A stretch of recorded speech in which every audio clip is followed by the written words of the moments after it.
All right. Hello, everyone, and welcome to stream. Oh my god.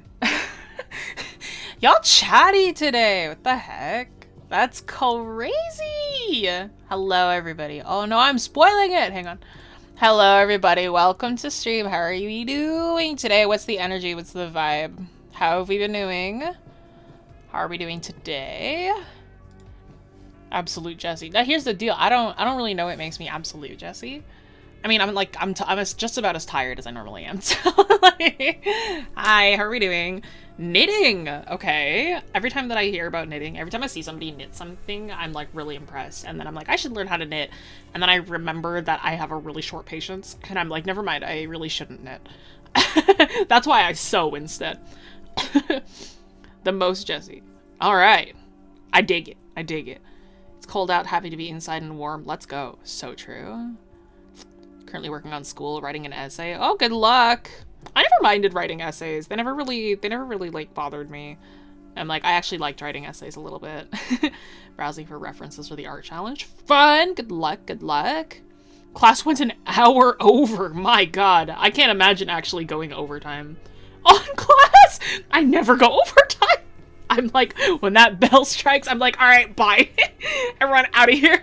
Everyone do their thing. I'll see you next week. Okay. As the stream title says today we are doing a Q&A about how to draw stuff faster. Cool and epic. I picked a few of the questions that you guys asked me. I picked a few different things. But if you would like to ask me more questions in the chat, you are absolutely allowed to do so, of course. So feel free to ask me stuff while you're here as well. Like, ask me questions about how to draw things faster, what kind of things you want to learn how to draw faster, what kind of things that led me to a faster drawing process, that kind of thing.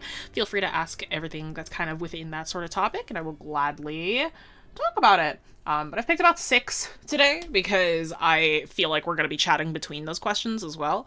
So, like, I don't want to overload with too many because then I assume that you guys are going to ask me stuff too. So we're going to keep it nice and short. But yeah. But if you don't know who I am, I am Jessie. I am one of the instructors here at Wing Canvas. I specialize in comics and creature concepts and character concepts and stuff like that. So I am one of those kind of people. And if you've never been here before, hey, we're a school of illustration and visual storytelling, dedicated to helping art nerds turn their passion into income. All right?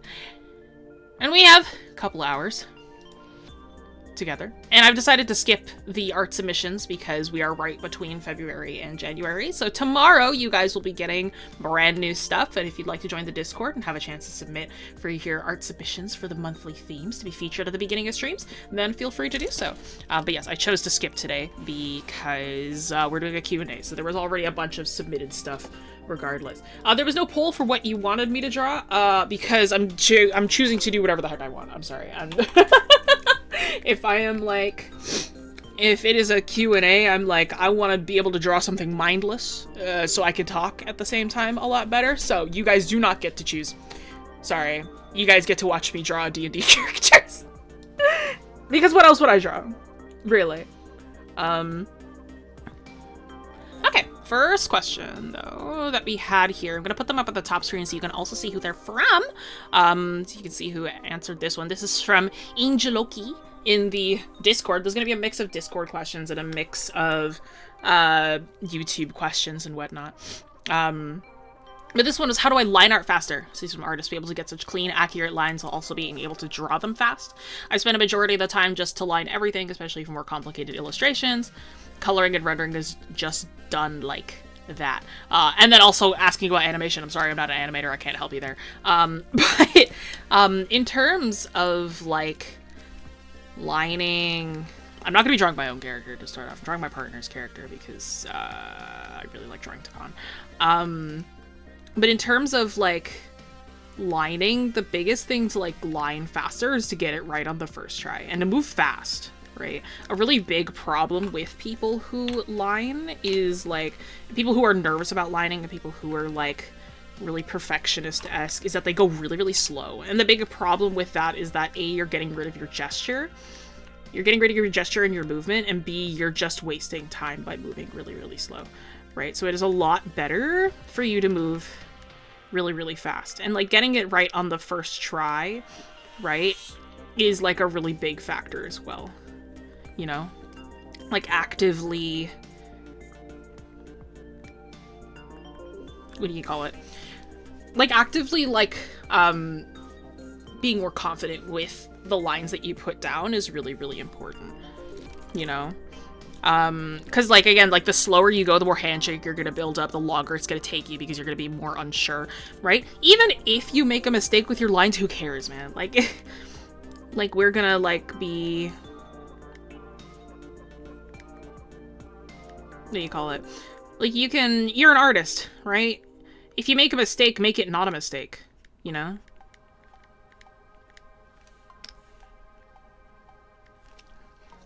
It's a lot easier that way.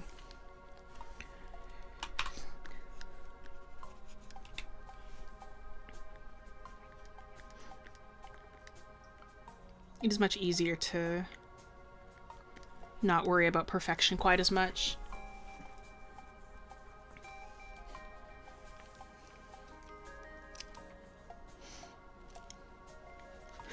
We are learning. So true. Don't do clean art like I do. Just delete the most egregious of your sketch and go directly to color. Yeah, you worry about perfection a lot. Well, that's the problem, right? Is that perfectionism is a poison. And it's like, it's difficult to... Like, the slower that you work, the less gesture that you have, the less movement that you have. And it's like, it's a lot better to have that kind of, like, strength within this, right? It's like, you're watching me work right now. And it's like... It hasn't taken me very long just to do this, right? And this is just considered like a doodle for me. Like, I'm not actively doing anything properly finished, right? This is like a clean sketch, and I'm like jumping directly to it. Because it's just faster. Right? I saw an outfit like this morning, and I'm like, I need to draw this guy in it, you know? Honestly, yeah, no, drawing more sketchy lines. Like, being okay with having a slightly messier look is so important. Like, having it way too clean, like, honestly gets rid of so much, like, energy within your work regardless. I'm like, I cannot work extremely clean anymore. It just doesn't feel right anymore. You know?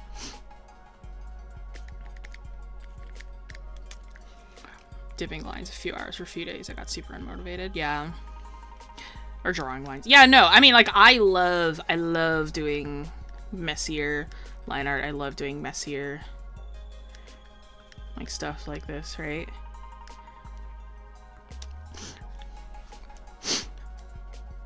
Yeah, it's like underlining as well. Yeah, that's a good point, Gonzalo. Like, under sketching is really important, especially if you're, like, starting out, or like if you don't have a lot of stuff memorized. But if you're like me, it's one of those things where it's like I will do like underlining and under sketching, but it is skipping so many steps. Like, I am actively skipping so many steps right now, just because I can, you know.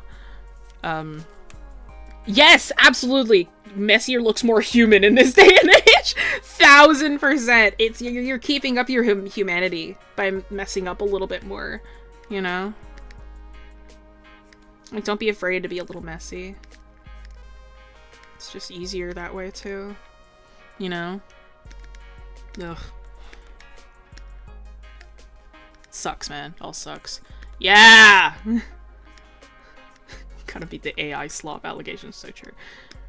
I hope it better not be any allegations about me. I'd die before I do that.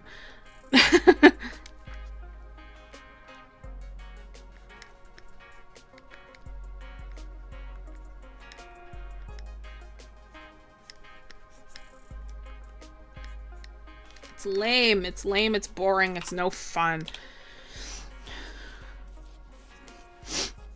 Perfectionism killed me for 2 years in a row now. I started getting over it last year. I designed 2 of these for your first commission. I love that for you.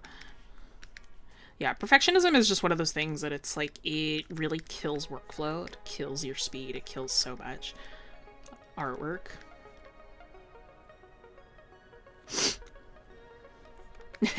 I appreciate it. Yeah, nobody gets the energy of D&D characters like I do.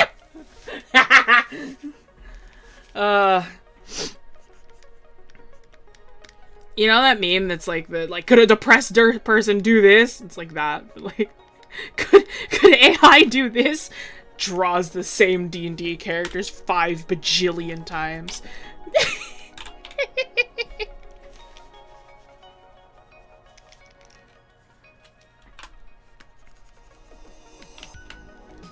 No, it's super true. Like, it's so, like... Because a big thing about perfectionism, too, is it makes you slow. Because you're second-guessing everything that you're doing, too, right? And it's like, like, by kind of getting over that hurdle, like, you're moving faster and you're, like, not thinking quite as much, right? It's like, draw first, fix later. You ever see that thing? It's this trend that's been going around lately that's, like, make it exist first, you can make it good later. Like, that's so big. You're just waiting for my demon sheep boy to appear. No! You don't know that! Yeah, let it be ugly now so it can be good later. Exactly! Like, you see this? I'm like, I'm just building up the body right now, right? Like, we're not finishing on this one. I shortened the torso, I shouldn't have. It should be a little bit longer.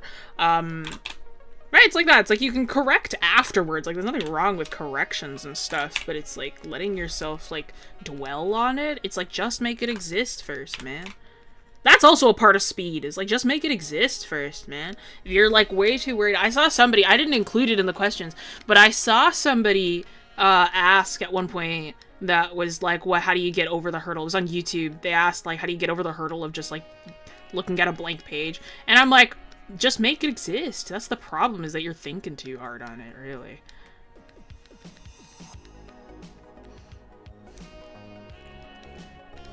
One of my students, like, he was talking about, like, how, like, starting is the issue, and, like, a big part of that is that they're worrying about the end result, and that's the issue, man.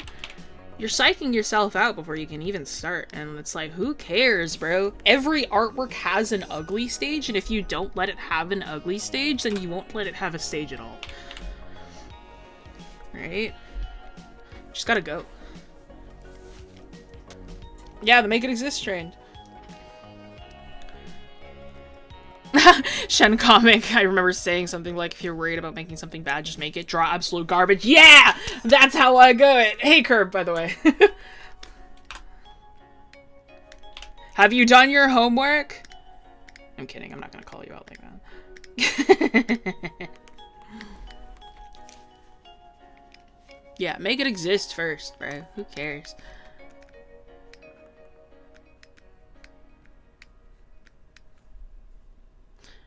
Canvas flipping is the thing I struggle with. Forget to flip it off and flip it once. It looks like crap. Honestly, like, flipping your canvas is really important. Oh, sheesh. Flipping your canvas is really important. Because then you can catch some things that you've been missing and whatnot. This should be wider on this side. Like that, you know. No, Curb is just one of my students. Yeah, flip your canvas. Always flip your canvas. I promise you'll thank yourself later in the future. Yeah. Be punk, make garbage. So true.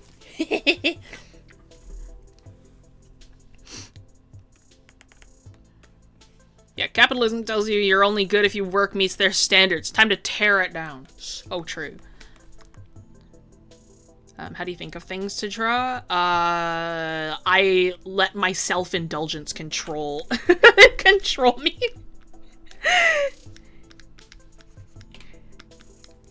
The way that I teach, this is kind of going off topic from, like, the speed thing. But, like, the way that I teach my own students is, like, I kind of let them do whatever the heck they want. It's like I'll give a prompt and I'll give restrictions, but I let them essentially do whatever they want. And the biggest reason for that is because, like, when you are, like, drawing, what do you call it? I always find that, like, you learn better when you're drawing what you enjoy.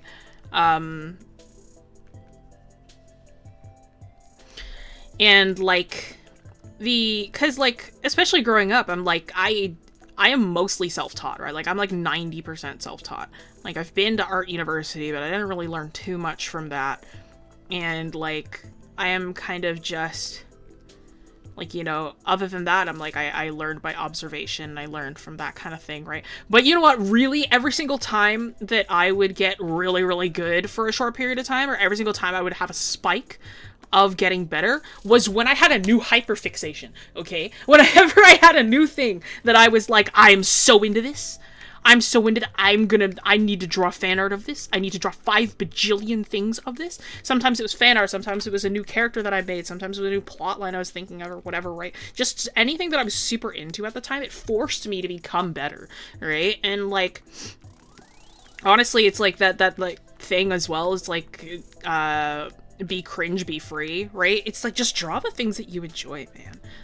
Like, don't try to think of the next big thing. Don't try to just draw, you know? And it's like, sometimes it's literally just like, sometimes it is literally just like, I'm going to draw whatever the heck comes to my head first. Or sometimes it is just, I'm gonna draw this character for the 5 bajillionth time because I love them. You know? I have a student right now who is so into the Magnus Archives. All she's been drawing is John from the Magnus Archives. And I'm like, I encourage her. I'm like, just keep doing it, man. Yes, it's making you better. It's making you want to draw. And that's the biggest part. That's the biggest hurdle, is that it's like you're getting over that first thing of like, I need to create something, right? Just draw what you enjoy, you know? Struggle to figure out what you want to draw. It's good to break that down, let yourself just do. Exactly. It's kind of nice. Yeah, exactly. It's just open. It's just do whatever the heck you want, you know? Background painting. It's great. Yeah. List of ideas I want to draw, but it overwhelms me just to start. Stop making lists. Why are you making a list? Just do it. If you want to do it in the moment, just do it. That's how I live. My friend sent me a meme the other day, and I was like, that's really funny. I'm going to put that on a shirt and draw my character in it. And I did it in 5 minutes and it was done. Right? It's like you're putting so much pressure on yourself to start that you never do. Art works best on impulse. I promise, bro. Art works the best when you're working off of impulse. Do you think I plan out any of the little mini comics that I do? No! I don't even plan out my own lessons, bro. I look at what my students want to learn, and I, like, pick from a list, and I'm like, yeah, I feel like doing that today. And I go with that. It's like, you don't need to put so much pressure on yourself. You know? Yeah, exactly. Yeah. Who cares, man? Literally, who cares? The world is ending. Everything sucks right now. The least you can do for yourself is make art a little easier and something that brings you joy. You know? Be a little kinder to yourself. You do clothes, background, freaking trees. Actually, somebody asked about foliage. I'm gonna be talking about that. Yeah, man. Throw procrastination out the window. Yeah, just work off of impulse. Alright, I should move on to the next question that's on screen here. Oh my god! Well, she's in here. Pink Pole Neapolitan in chat right now. I tend to draw a gestural or foundation sketch, then a more detailed sketch, and sometimes even more detailed sketch before start doing line art. How can I just jump into detailed sketching with confidence before starting line art? You're watching me, aren't you?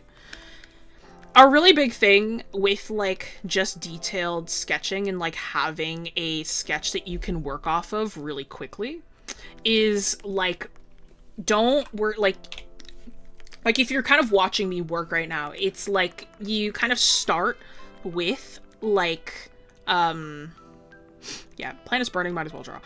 It's best to start with a clean sketch. Like, don't even do, like, don't even do, like, this thing. Right, it's like, don't even do, like, the little stick figures, right? Don't even do that, right? You're watching me jump straight into it, that's my first sketch. I don't do anything less than this. I start with this big gestural thing first, and it's like, by doing it faster and this kind of way, it speeds up my process, but it also just, like, makes sure that I am working with gesture in my full form, too, so it speeds up the pose process as well. You know?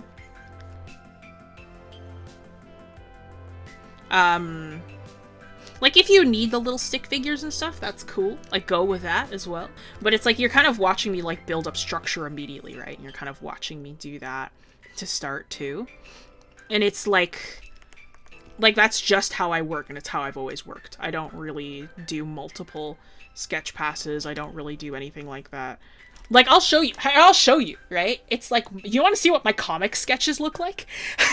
Like, these are so, like, every time someone's like, how do you, like, storyboard out your comics? I'm like, you storyboard? I don't storyboard. Right? I'm like, if I was to pick, like, any one of these pages, right? Let's pick this one. Yeah. This is the first sketch I did. That's it. You see this? I'm like, there's like 2 layers maybe, but that's just because this is on like another, oh, these are on different layers. That's just because this is over top of other panels. This is what I started with. I didn't have a storyboard at all. I just went like, okay, what do I want for this page? Okay, cool. And I just went for it. Like, I'm like, I have kind of like a half script off to the side, but that's just on a Google Doc. Like, there's no like, you know, artwork's best on impulse.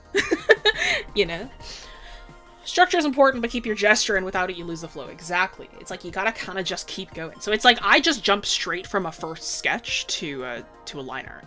Like, I'm like, I don't do anything other than that. You just jump to it for a comic? Yeah. 1000%. I'll show you. Here, hang on. Hang on. What's the most recent comic that I did? Because I do comics for fun off to the side. Like, I don't do full finished ones either. But I'm like, can I show one that doesn't... Because a lot of my comics have not nice words. And not nice... And topics I can't really show on stream. Do I have one that's just, like, normal? Do I have one that I can just pull up right now? Can I do this one? I think I can do this one. Where did I save this one?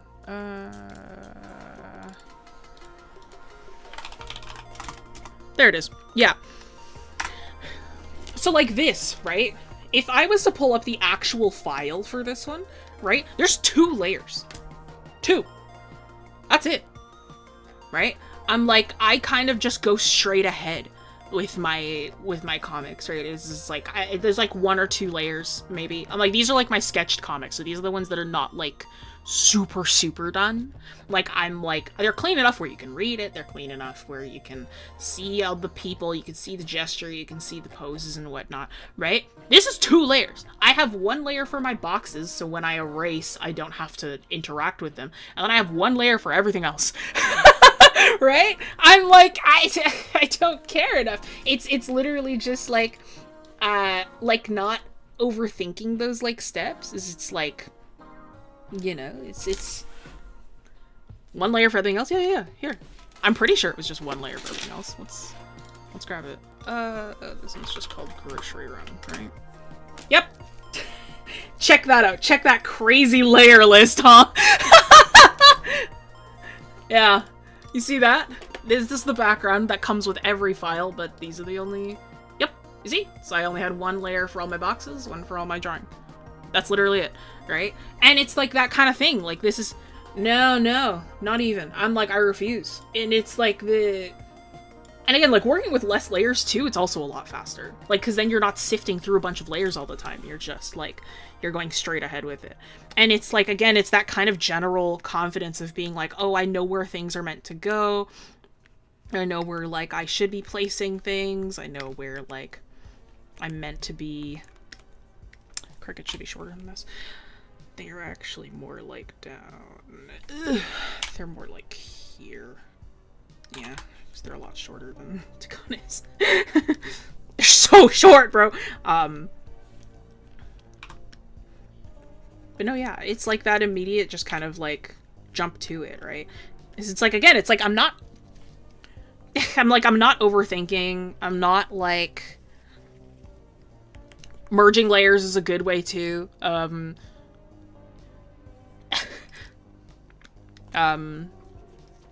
Usually the text can't merge easily for the program I use. I just handwrite my text. Unless it's like a big professional thing, I handwrite my text. If I'm doing like big proper comic work, here, I'll show you like a big proper comic page. Right? That one has more layers. But like those doodle comics is like two layers maximum, right? But like if I'm going like proper, like yeah, I'll have like a bunch of layers. Let's do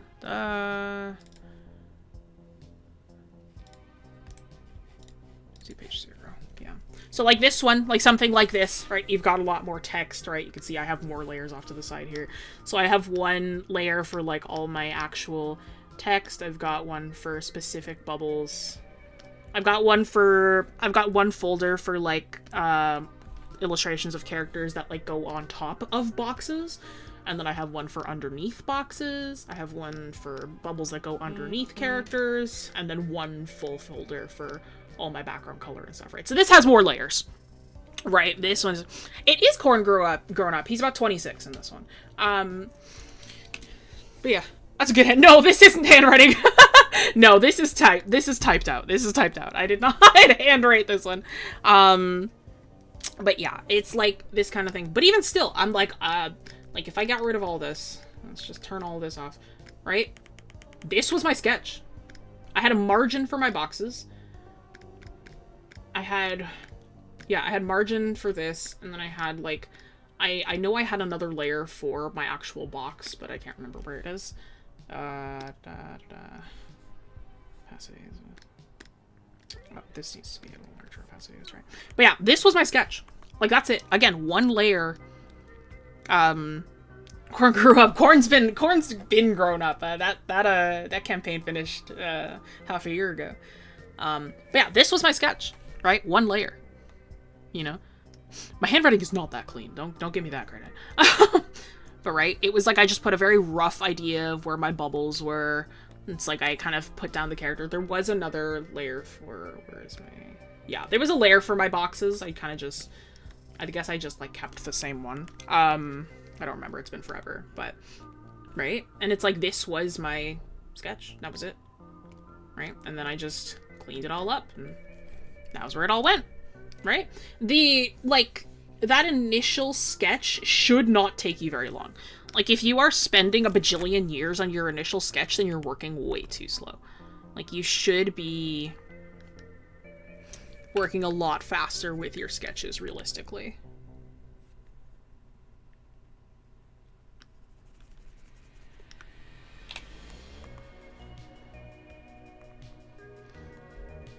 My sketch lines are thick to hide my mistakes.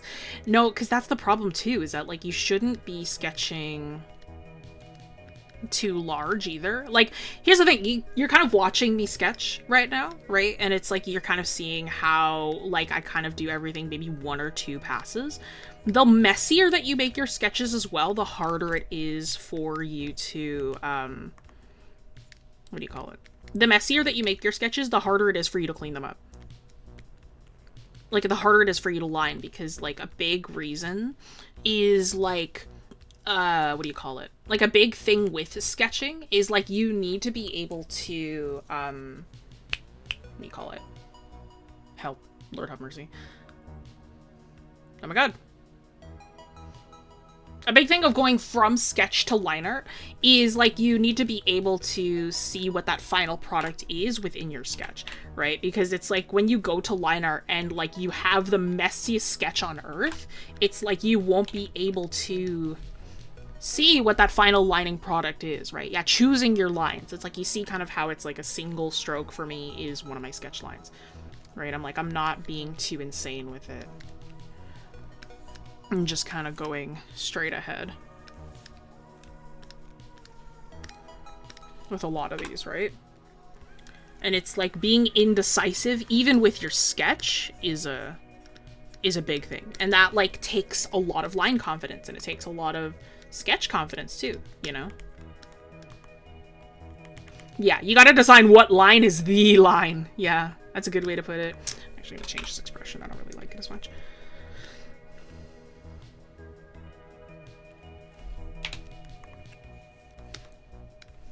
Chicken scratch lines are a pain to decipher. Yeah, they're really hard to decipher. I don't have sketch confidence. Well, you gotta get it. Do some gesture work. Do some more gesture. Like doing that, like, doing 30-second gesture honestly might help you a ton.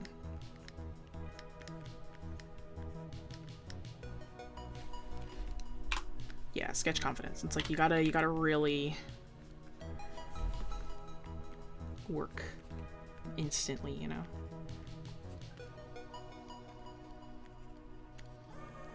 I decided I wanted a more lighthearted expression.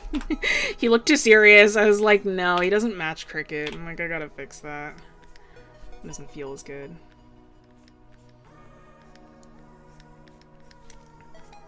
This face should be a little wider. Right? Make it exist first, make it good later. So you're kind of watching me fix a bunch of stuff too as I go. Right? You don't have to get it right instantly on the first go, but that is kind of the goal. Right? It's like tattooing. It's like you want to kind of you want to get it right on that first hit, but like if you don't, you can try again maybe once or twice and then you're good. But there is a certain amount of times before it becomes either indecipherable or you're messed with the skin too much. So you gotta be careful. I used to do chicken scratch lines in uni. Professors forced me to do the confidence exercise and gesture drawings. Helped a lot. Yes, absolutely. My gestures look too stiff because you're not moving fast enough. Gestures are all about movement. Sorry, don't mind me. I need to stand because my body's really stiff right now. A big thing with gesture and a big thing with that kind of thing is you have to keep moving. Like, you cannot just be like, oh, I don't know where to put this line, I cannot. No, you are capturing movement, you are capturing something that is not going to stay still. And neither should you, right? You gotta move fast, you gotta move, right? And it's like that hesitation holds you back. You know? No more hesitation.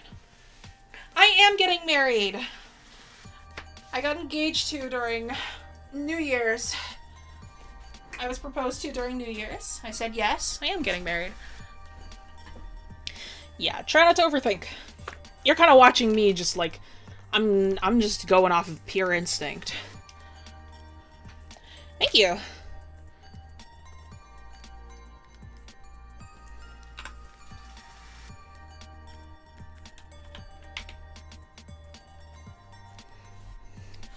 Thank you, thank you. Yeah, my fiance pops in here sometimes. He pops in here sometimes.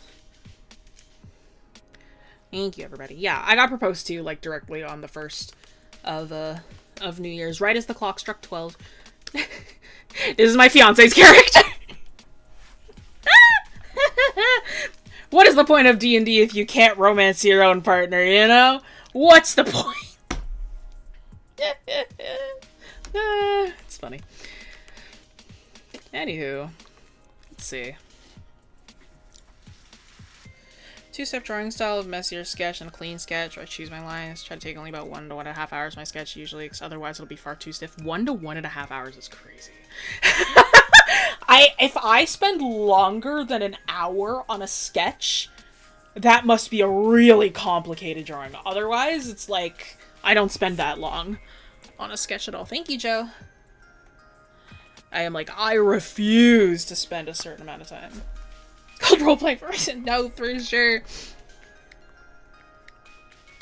No, it's really funny.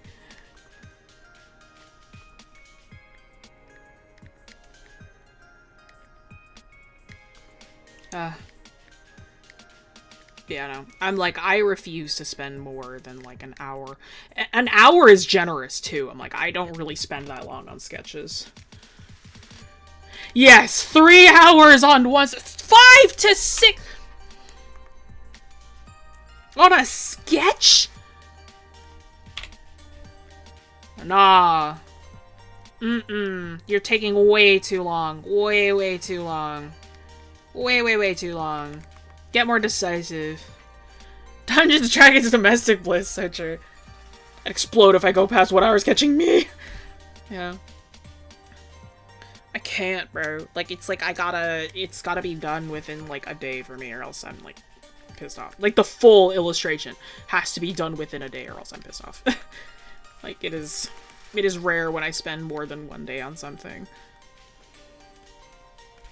His hands should be bigger than this, really.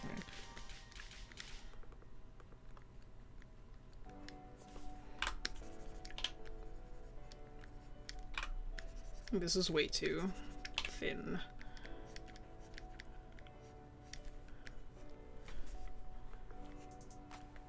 realistically. Right? And I'm like, again, it's like I'm fixing as I go, but it's like that first initial pass is the one where it's like, yep, that's gonna take me 2 seconds. It's like, let's move on. Right? And this is now just me, like, fixing body types, fixing stuff. It's like I work off of instinct first, and then I go back in, I fix, like, certain proportions and stuff. Average sketch time, if it's a bigger piece, then maybe 30 minutes, 20 minutes. Something like this, I mean, it's been 30 minutes, and I kind of just, like, done this. So yeah, about 30 minutes. I mean, this is a cleaner one, too. I don't plan on, like, actively... Oh, hi, Mother. You want to say hi to chat? Hello. You can say hi to them. Thank you. What did you teaching? This is stream, so you can say hi if you want. Yeah. Okay, hi, hello, bye. Thank you. My mother came in and gave me Tim Hortons. I have Timbits now, and a French vanilla. Yes. Mother vision. Yes, she's given me French vanilla from Tim Hortons and Timbits. Canadians know. Canadians be knowing. They're honey dip Timbits, which is a sleigh. Days to figure out a sketch. Brother. Yeah, on average a sketch is maybe 30 minutes, if that. Right? Like, if I'm doing a sketch where it then is going to be turned into a bigger one, like, I work faster than how I'm working right now. Because, like, this is all I intend. Like, I don't intend to line this. I'm gonna keep this one at, like, a clean sketch. It's like, I don't intend to do anything past this. So, like, I'm working a little bit slower, a little bit cleaner, just because then it's, like, I'm like, okay, well, this is gonna be my last thing, so I'm like, it's not like I'm not gonna have another phase where I'm gonna clean this up properly. So I'm like, this is when I slow down a little bit, when I'm doing just, like, doodle pieces. But, like, if it is, like, a full thing, and I'm like, okay, it's like I'm gonna have, like, a finished piece with, like, lines and everything like that, then, yeah, the sketch is gonna take, like, not that long. Do I warm up at all before I sit down to draw on a piece? Sometimes. It's rare when I do warm-ups. I can kind of just jump into it, but sometimes. I was told Tim's got worse. Yeah, the coffee isn't as good as it used to be. I like their food still, though.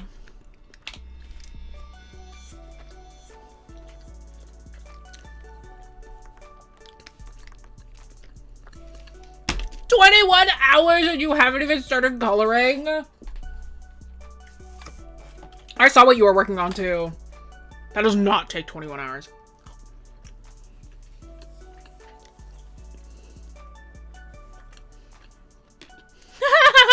Okay, Curb. Calm down. 3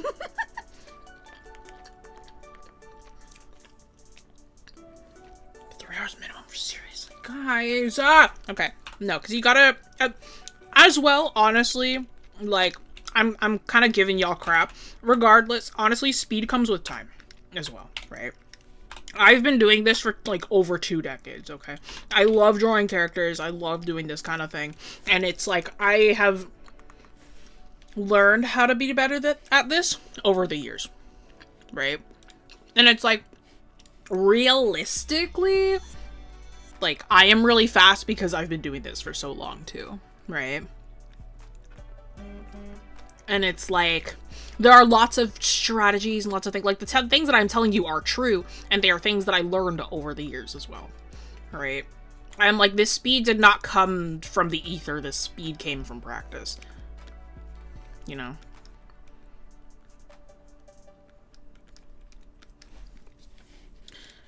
You kind of see the thing that I'm doing as well, where it's like, I start off... Stop it! The thing that I start off with is, like, I like to do, like, the full anatomy of something first. Like, I like to draw, like, the full pose out first, like, without any clothes, and then figure out clothes afterwards. Because then it's just a little bit easier to plan out this kind of stuff. And it's also why it's, like, it's so important to know what, how the anatomy works underneath the clothes, then you know how to draw on top of them. You know? Oh, thumbnails. If you are doing a thumbnail and you spend any more than like 5 to 10 minutes on it, you're too slow. You should not be spending any more than 5 to 10 minutes. Some people do maybe like... Some people spend like 30 seconds on a thumbnail. That's me depending on the piece. You know? Yeah, and there's nothing wrong with being a slower artist. It's just at a certain point, too, it's like the speed also contributes to quality as well. It's like sometimes when you're a little too slow, it's like you're losing movement. But some artists are just a little bit slower, and that's also okay. Having a 12-inch little key slows me down because I have to zoom in often. Guess what? I have a 13. Speed does not contribute. Size does not contribute to speed. I have a 13-inch tablet.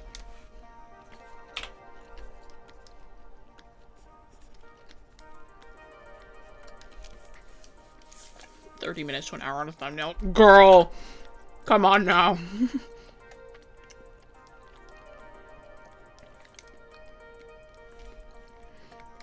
It's time to build up that confidence. We gotta start moving with that. It's time to move. It's time to dance with it.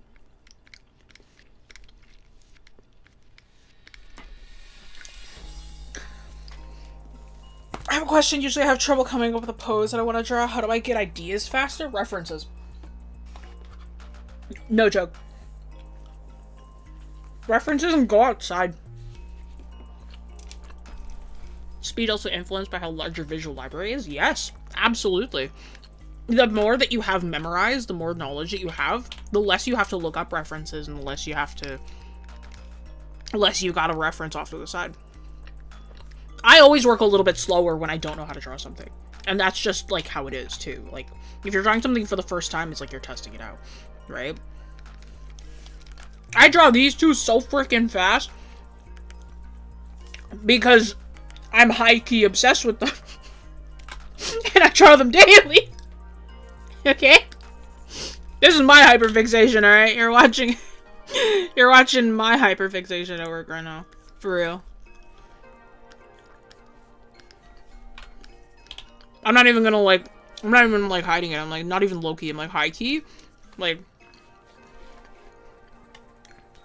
go outside. No, genuinely. Like, get inspired by the world around you.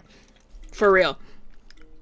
Sometimes you'll see the coolest people walking on the street that you hadn't seen before. Never stop walking around. Like, always have the tourist mentality walking outside. And that's like, I'm being so serious. The world also gets so much prettier when you allow yourself to, like, look at it as if you've never seen it before. And it's like, I do the same thing with people. It's like, sometimes you look at people and you're like, oh, it's like, that's a really cool looking person. And it's like, sometimes I'll, like, memorize outfits, or, like, I'll ask them if I can take a picture of an outfit or something. I'm like, hey, I'm an artist, and, like, can I take a picture of you really quickly? I really love your outfit. I've done that once or twice. I only ever do it around the art wards of Toronto, because then I know that they'll understand, but...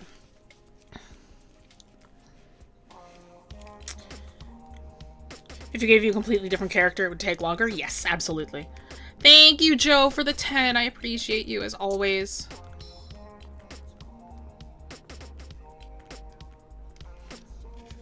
How often do you plan to draw? Get yanked away for real-life shenanigans? Like, never. I am very much, like, I'm an adult, so I'm like, if I have real-life shenanigans going on, then I plan for those real-life shenanigans.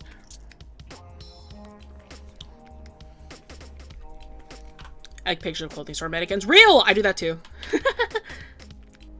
Yeah, looking up references constantly, like, honestly too, like, sometimes people are, like, so, like, caught up in, like, trying to find a really cool pose, like a Sonic circa early 2000s kind of thing, right?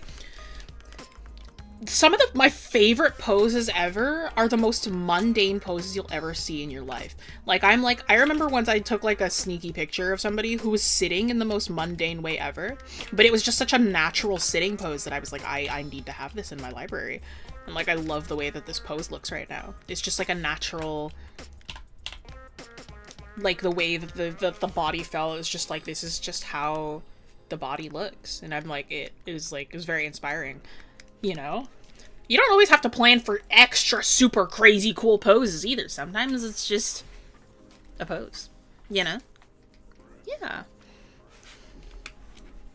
Times just want to go outside and life draw in the city, feeling fleas after a while. You should just do it. Art works best off of impulse. Trust me. You trying to find a cool pose? Yeah! Don't try and find a cool pose. Sometimes people just sit around. You know? A lot of the time people just sit around. And you should, like, have fun with that. You know? Most of the time I can't find refs that I can't visualize. Or using 3D software. Be careful about 3D models. Because 3D models, sometimes it's like the anatomy might not be super accurate. And 3D models are also very stiff. You'll never get a better model than real life. I promise. Oh, you have aphantasia. Okay. Now that's a little different. Because I have hyperphantasias. I have the opposite of that. There is nothing that I can't visualize. And it's also like, there's nothing that I can't visualize, and I also can't turn it off. So I'm like, the second that somebody says a sentence, it's in my brain, and it is a visual, and it's a movie. And I can hear it, and I can smell it, and I can taste it, and it's terrible. I hate it sometimes. It's a curse. It's a blessing and a curse. But that means that my visual library is incredibly strong. So it's like, it's also why I'm like fairly good. Like, it's very rare when I need a pose reference. I am like, I have a very, very strong visual library.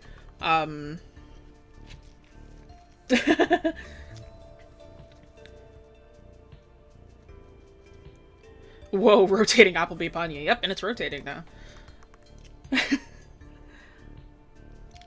Glenn Keane is also aphantasia. A lot of amazing artists have aphantasia, actually. At that point, it isn't about, like, having a visual library. It's about memorizing the motions, from what I've learned. From what I've heard. Sorry, not what I've learned, from what I've heard. It's a lot of just, like, memorizing motion rather than... It's just normal to imagine a scenario somebody's playing. Oh no, it's normal! It's normal to do that. I just can't turn it off.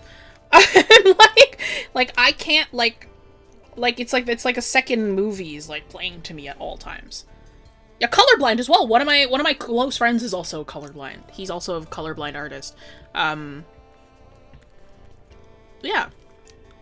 Artists with, like, visual, like, disabilities, visual, like, things that are supposed to hinder their work is, like, they're very common, actually. Like, it's very, very common. More common than you might think. See, it's funny, it's like I'm talking about, like, oh, I don't really need a reference for a lot of things. I saw this outfit this morning, and that's why I'm like, I need to draw this outfit. This outfit rules! I'm like, I need to do this on somebody, please! You know. Okay, let's move on to the next question. Let's move on to the next thing that somebody asked. This one is from Warda in the Discord. It's just, advice for foliage. Advice for foliage, please. Foliage is so easy. I promise you, foliage is so freaking easy, okay? Foliage, 90% of the time, you can just do with, like, only color. Like, it's one of those things where people's like, I spend so long on foliage, how do you spend that? Don't spend long on foliage. You know how you do foliage? I'm being so for real right now. If the foliage is not in the forefront, alright, watch this. Want to draw a bush? I got you, okay? Got a bush. General bush shape, okay? I'm gonna general bush shape it right now. Okay, watch this. General bush shape. Where's my light source? Over here? Easy. I'm gonna pick out, lock this layer. Gonna freaking pick out a few leaves and whatever. Maybe I'll do a couple more just to be cool. Here and there. Maybe I'll do a couple darker ones too. Make sure I'm hue shifting. Unlock the layer, add a couple other leaves on top so then it's not super uniform. Bam! Bush! Check that out. That was like 3 seconds. I was like 20 seconds, bro. Easy peasy. What am I saying? What are we talking about? Bush. Amen. Namaste. Alright? Don't line our foliage. If it's not in the forefront, why are you lining it? It shouldn't be right there in the front. Why are you lining it? If you are lining it, watch this. Alright? Check this out. General shape of a bush. general bush shape. You can keep the bottom flat so then it feels like it's on the ground. Pick out a couple spots where you want to emphasize the leaves. Draw in a couple more leaves. Bam! Bush! And now, you just take this color that you did and do it in here again. Bush! Easy peasy. And guess what? You do the exact same thing with trees. And you do the exact same thing with grass. You do the exact same thing with every other type of foliage that you could ever do, ever. I promise you, right? Easy peasy. Don't draw every single leaf. Don't draw every single everything, right? Ferns! Watch this. Alright? Watch this. You got fern. I know the general shape of a fern. It's kind of like that.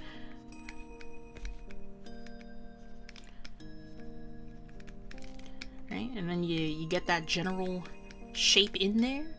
Pick out a couple spots for an extra leaf or two. Maybe have a couple like that. Boom! Fern! Easy peasy. Alright? You're overthinking it.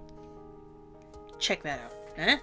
And guess what? Movement should be with literally everything that you draw. Okay? Movement, even if the thingy is stationary. Alright? Even if you're drawing something. This is why I hate drawing cars, because cars have like so little. I hate drawing them because it's so hard to do the movement with them. But like, if you are drawing anything should have movement. You gotta keep up that speed with everything. The object, watch this. Yeah. Boom. Fern. Right? Right? And it's like, because I'm moving so fast, and I'm moving so, right? And it's like, it's not, and again, it's like, it looks pretty good, not because, like, I could have done better, but it's like, it looks pretty good, not because my lines are perfect, not because everything is perfect, it's because it's got movement behind it. You can feel the energy, and that's the thing. The more energy that you put into your lines, the more energy that you put into the thing that you're drawing, the stronger it's gonna look, right? I'll show you a big page of foliage. A big page of foliage for you. Right? So you see this? See this? Check this out. Right? You see my bushes? Right? Just the general shapes of bushes. Look at all these lines, bro. These are not clean. Like, these are so, like, look, they're crossing over each other. Some of them are open. Look at even some of the coloring. It's going outside of the lines a little bit. Right? But guess what? You zoom out, that looks pretty good. Right? We're not thinking about it. You know? We're not looking at that, we're looking at corn. We're looking at corn with the big axe on his back, right? And it's like these big leaves, I'm like, yeah, I slowed down for a couple of these leaves, but even still, right? It's whatever. And look all the way in the back here. Who cares? These are just green blobs. I'm not looking at this. I'm not focusing on that. You're zooming out. You're looking at the whole page. You're not zooming in on every tiny, finite little detail. It's because you're spending too long. You're taking too long. Alright, the only thing that I slowed down on with this page, realistically, was this lighting. I had never done dappled lighting before. This took maybe like 4 tries. That's the thing that took forever. I think this whole page, in total, took me maybe 4 hours, if I remember correctly. Maybe 4 or 5 hours. And like the thing that I kept on doing over and over were these like lighting. Because that was like really, I'd never done it before, so I had so many references off to the side, and I was like, oh shoot, I don't know how to do this, bro. But it's easy, it's actually just one layer. You know? It's just a single layer. But boom, foliage. Easy peasy. Easy peasy lemon squeezy. Foliage. I was told to keep all of my layers. It's fun to imagine any artist be like, want to be creating something? Watch this. That's exactly how you should create, realistically. If you want to do this thing, watch this.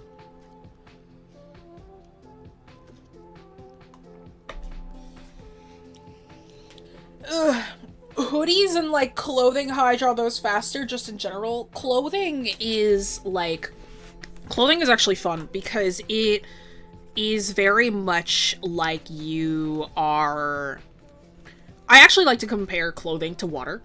Like, it follows a flow. It follows the flow of the body a lot of the time. And it follows the movement of flow of the body as well, right? When you're drawing, like... Here, you can watch me do, like, the folds on these pants, right? When you're watching, like,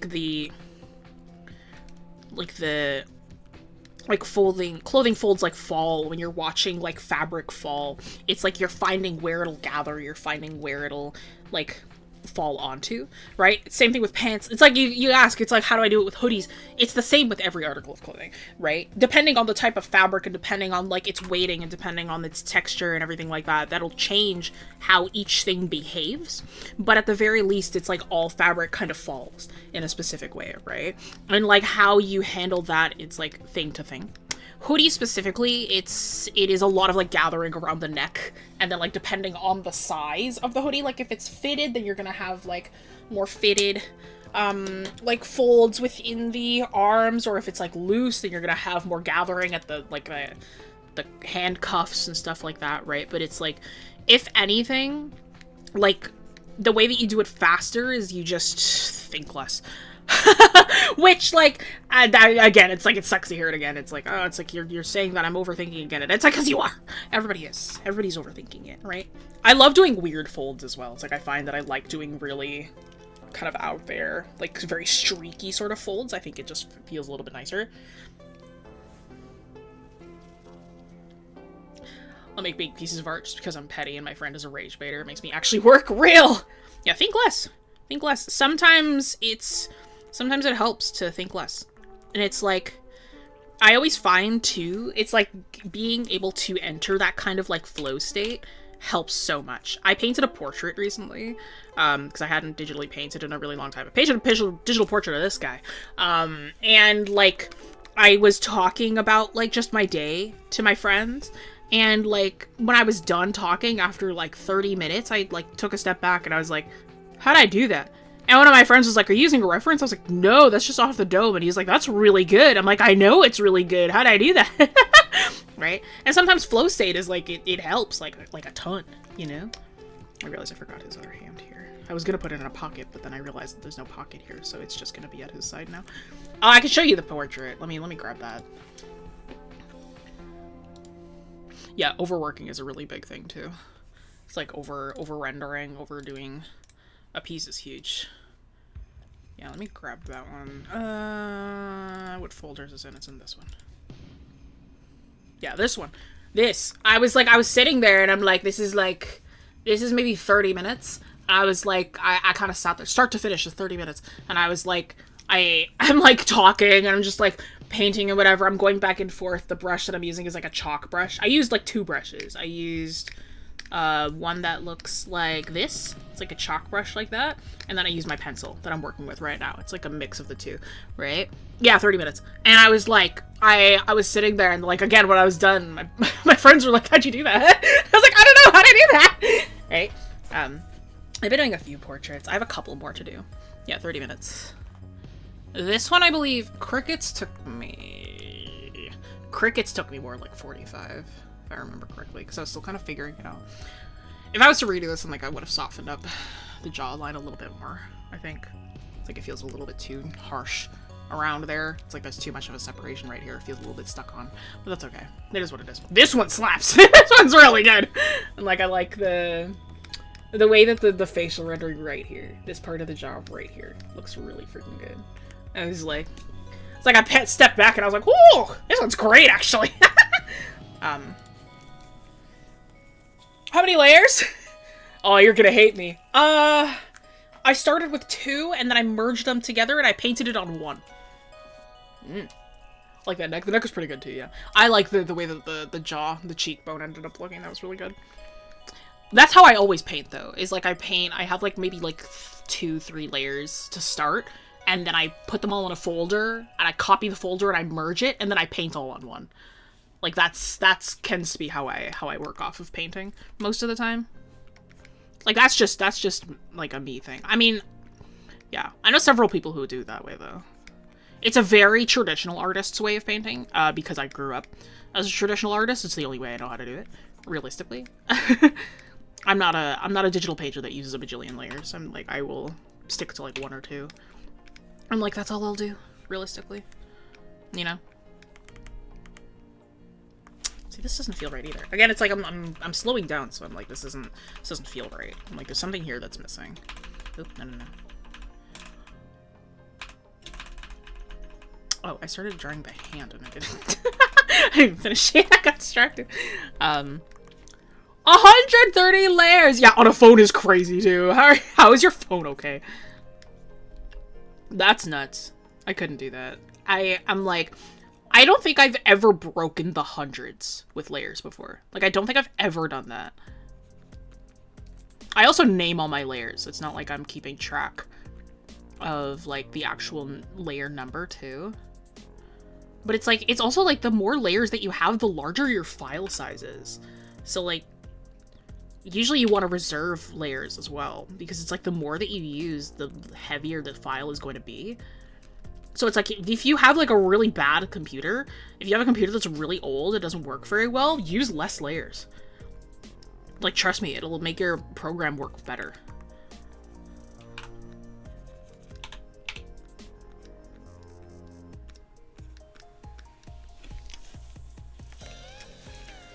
You need 100 plus layers for, yeah, that's pretty intense.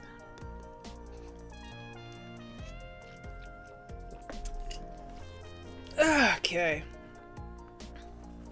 The curiosity is the undo button or stay away from it. Try not to, but I occasionally do it. Oh, I have the undo button programmed into my tablet. I use it pretty frequently. I try not to use it as often, but it's like, obviously I do have it. And like, my history goes back like 500 steps, if I remember correctly. It's either 500 or 200. If it's 200, I'm actually gonna raise it. But like, yeah, no, I mean, I use the undo. It's fun. Here's the thing, is it's like, these things that exist, they are tools. Like the undo button, your lasso tool, your eraser, they're tools on the program that you should use. Right? It's like, they've been around for ages, they copy, like, things that traditional artists use, right? If there's a tool that exists on the program, like, you should use it, right? Like, you should use your undo, you should use, right? There's nothing wrong with that, right? My thing is just try not to have a reliance on it, is all, right? It's like, you should use them, because they are speed-up tools, but they shouldn't be, like, if you don't have them, you don't know how to draw, right? Never used a lasso tool in your life? You should! Lasso rules! Does merging layers save the files less? Yeah, it actually does. Merging helps, like, get rid of, certain, what do you call it? Oh, I see what this is happening. Merging layers helps with, like, what do you call it?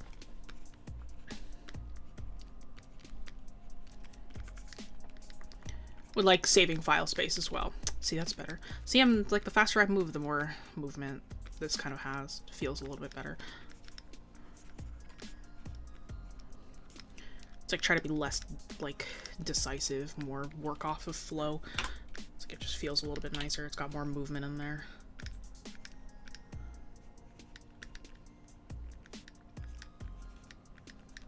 You know? It feels a little bit stronger in that way, you know? So it's like, that feels better. That's a little better. Yeah, lasso tool's the best, bro! My brush and color picker. You're crazy. No, I love the lasso. I love using the lasso. Lasso painting is so fun, dude. Like, it's so fun. It's a history with editing before art. I had to say Lasso's almost peak digital. Lasso is peak digital! Lasso, the marquee, magic wand, like, ugh. Selection tools are everything, bro. What device am I moving? I have a custom PC. Exclamation point device, Jessie.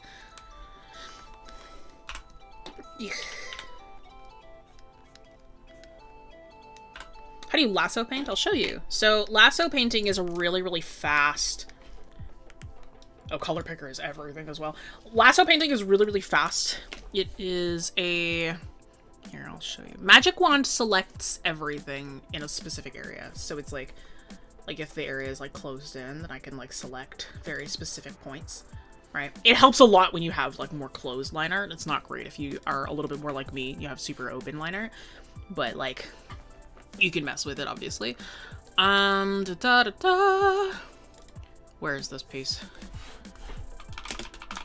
Here, this one. So when you do lasso painting, lasso marquee painting, everything like that, if I zoom in on here, it's like you can see that it's like everything that I did here, all that was done was that I used like a selection tool of some kind. I selected a spot and I just swiped once with a brush, right?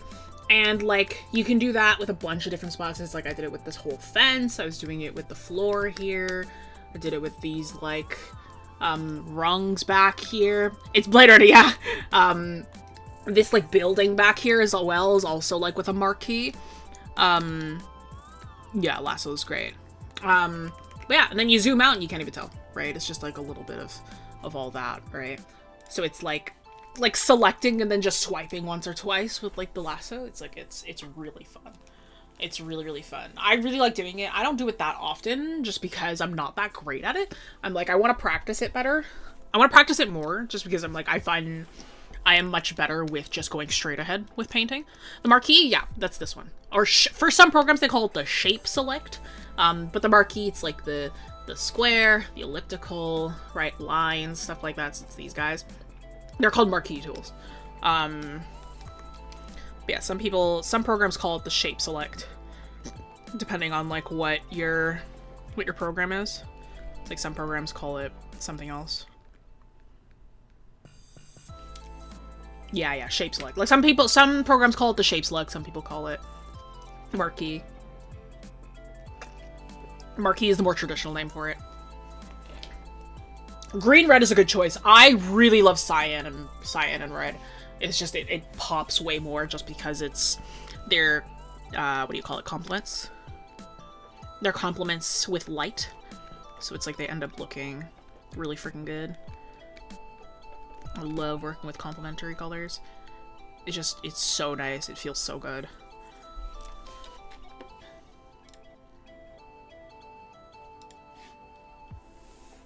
Yeah.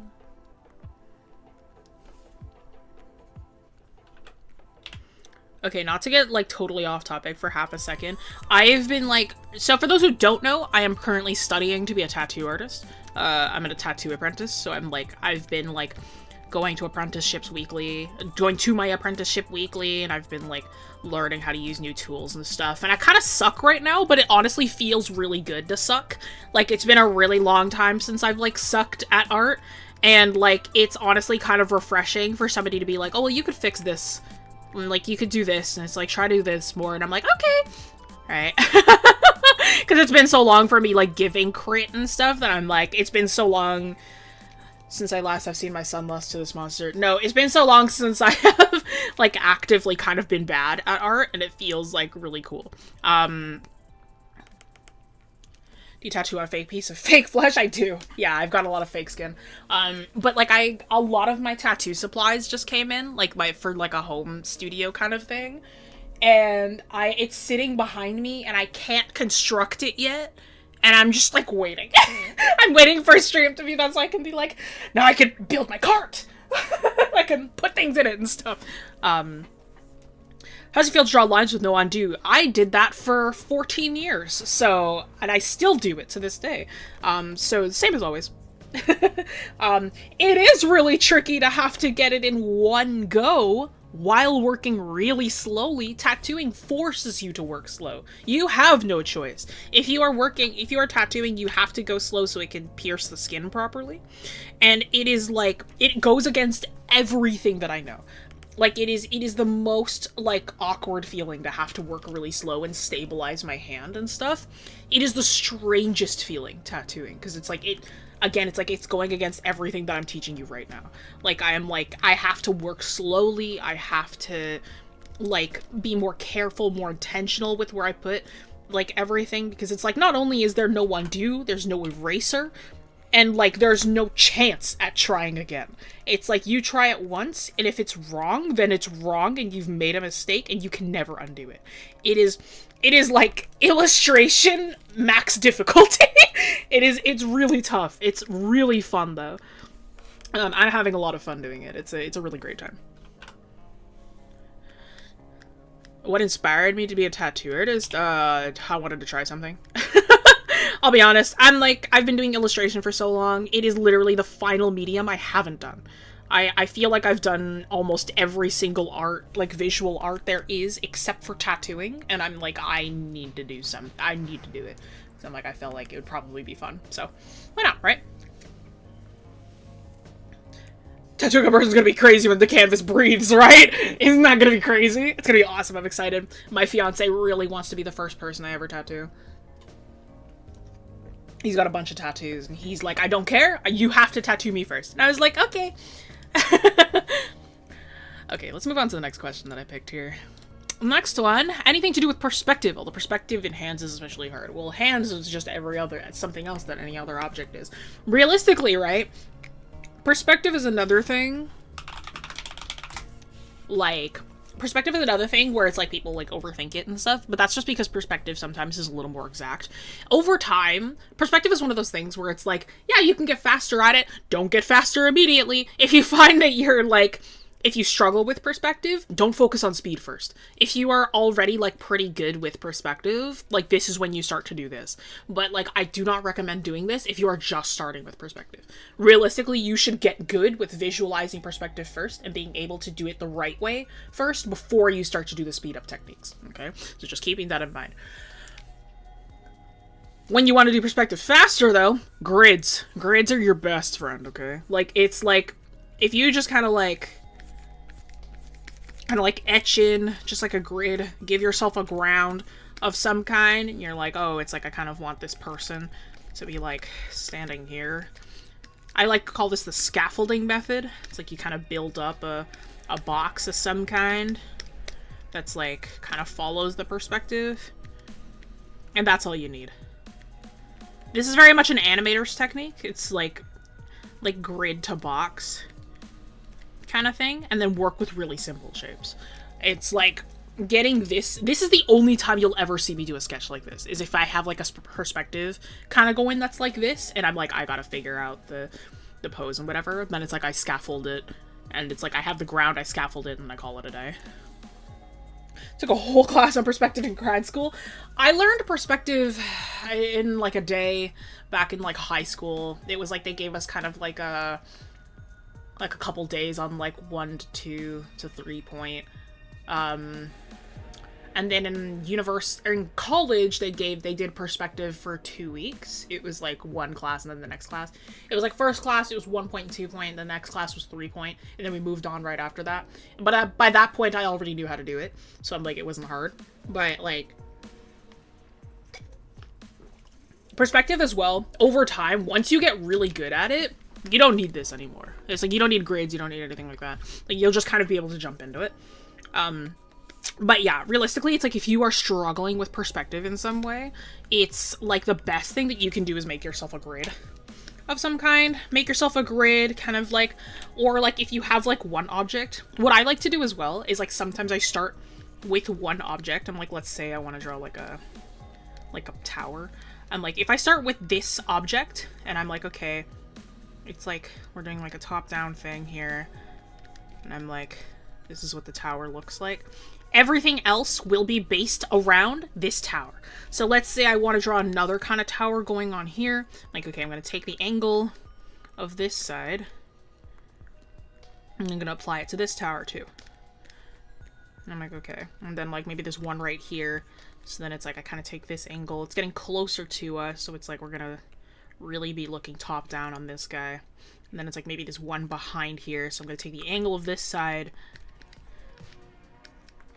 and it's like it's a little bit higher, so this curve is going to be less intense, right? So it's like, this is called referential measurement. So being able to like reference other parts of the full piece, and it's like work off of that, right? So it's like, even without a grid, it's like, but if I was to add a grid, it'd be like kind of like that, and then each one of these is just a cylinder, right? So it's like being able to sort of reference each angle, like go back and forth between each object and reference each angle one after the other. That's sort of how I do it nowadays. I'm like, I don't tend to use a grid, I don't tend to do anything like that. I just sort of go straight ahead. But again, that's just because I've been doing perspective for like ever. Like, I love working in perspective. I was telling my students, well, I was teaching once, it was like I was teaching them 2 point perspective, and I was like, guys, I'm struggling so hard right now because I never work in less than 3 point now. I'm like, I love 3-point. 3-point and up is always my favorite to work in, just because it has more movement, it has more expression. I don't like working in, like, 1 or 2, it's just too stiff. So I'm like, anything less than that is just too stiff. Is a vanishing point needed for that? Yes. And there are. There are vanishing points. I recognize where the vanishing point is coming from, and that's just because I've been doing perspective for so long. I am like, the vanishing point is somewhere, like, all the way over here, right? And it's like, if we're working off of that, it's somewhere far, far away, right? And realistically, that is how it should be. It's like, you want your vanishing points to be super, super far away. Hi, Kevin! But yeah, a lot of perspective is, like, over time it can become instinct, but at first you should really, like, try to be a bit more careful. Don't work off of speed to start, you know? But yeah, the best poses, the best, like, what do you call it? The best poses and the best, like, scenes and whatnot will always have perspective of some kind. Poses specifically will always have foreshortening of some kind. Like, the best ones. Even if it is, like, the smallest amount of foreshortening, it will always have, like, at least a little bit. Like, I promise you. Like, every bit of, like, the coolest poses you've ever seen have, like, the smallest bit of foreshortening. So that's why foreshortening is so freaking important to learn. Like, it, like, will make your work look 2 bajillion times better. I stand by that. Right? And it's like, oh, Jessie, you don't have any foreshortening right now. I do. Look at what I'm drawing right now. These shoes are foreshortened. They're pointed directly to us. This is foreshortening, right? The best poses have at least a little bit of foreshortening. They don't have to be intense. They don't have to be super duper crazy. It's just gotta have some. Oh, it'll look a lot better. Yeah, lasso tool, my beloved. And guess what? We're gonna call those shoes done, because I don't feel like drawing them anymore.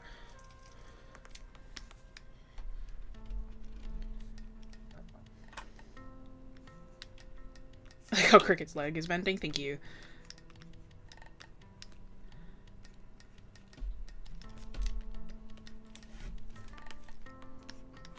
I love drawing shoes, actually. When I was in high school, I drew so many sneakers. I love drawing sneakers. Yeah, 3-point is the best. 1-point is hard for me only because I always find that I turn it into 3. Like, I cannot. Like how Cricket's leg is bending. Yeah, so this is just a little bit of foreshortening. It's like you got like, it's like a bit of a thigh is coming towards us. And I mean, just foreshortening because it's a 3D form. Well, pretty much, yeah. You literally cannot draw a really good pose without a little bit of foreshortening. Like, it is in fact, like, really hard to do.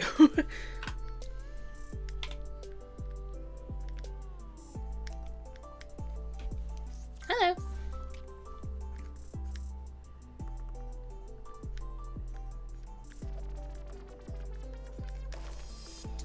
Now, see, I had a outfit reference for Tikan, and I'm just gonna do crickets off the top of my head because I don't feel like looking something else up. We've only got so much of stream. I'm like, I might as well just make it up, you know? Make it up as we go.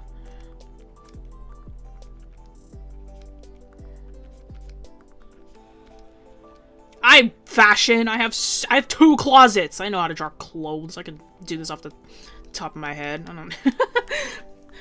I don't need no reference. Teach me your ways of drawing front-facing shoes. Watch this. All right. Get this. All right. You ready? You ready? Okay. You're not ready. You ready? Okay. Shoes are 4 shapes. Okay. Check this out. Shoes, 4 shapes. All right. You got a circle for your ankle. You got a pudding cup for back of your heel. You got a triangle for your midfoot. You got a semicircle for your tips of your toes. Right, and check this out. You rearrange these shapes in any way.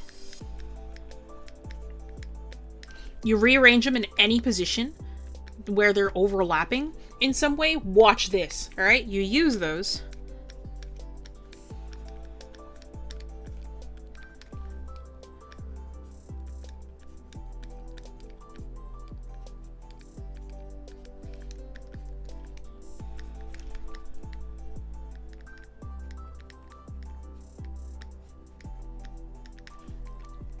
That.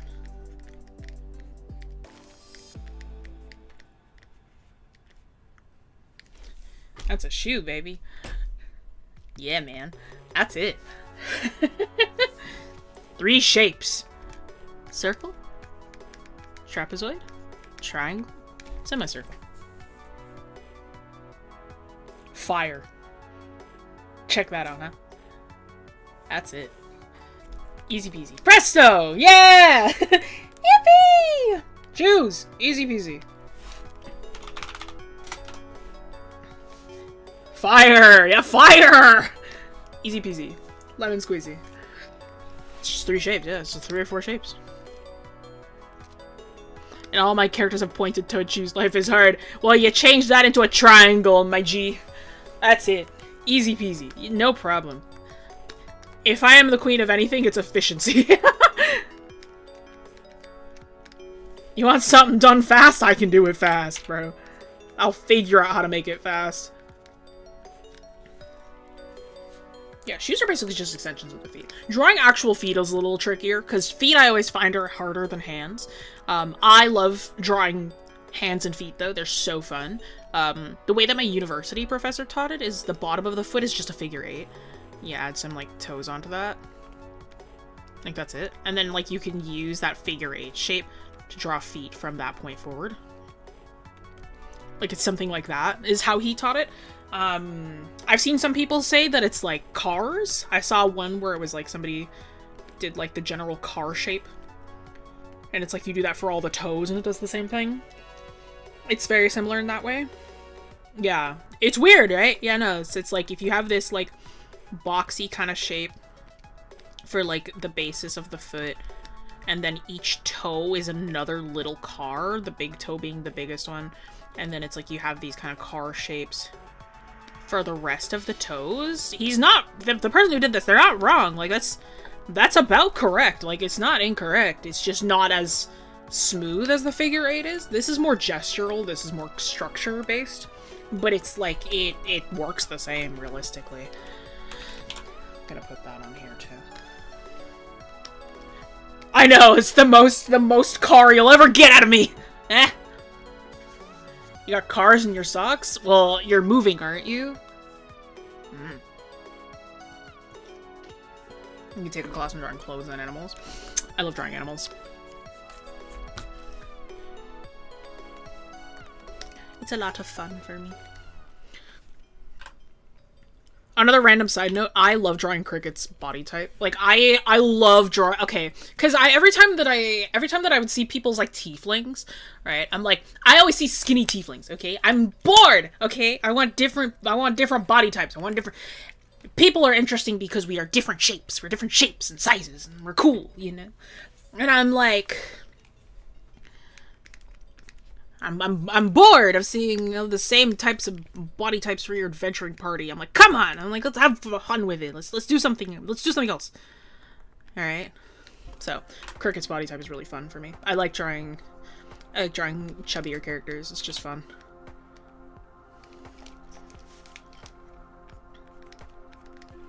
People are interesting because we're different. We're cool because we're not the same.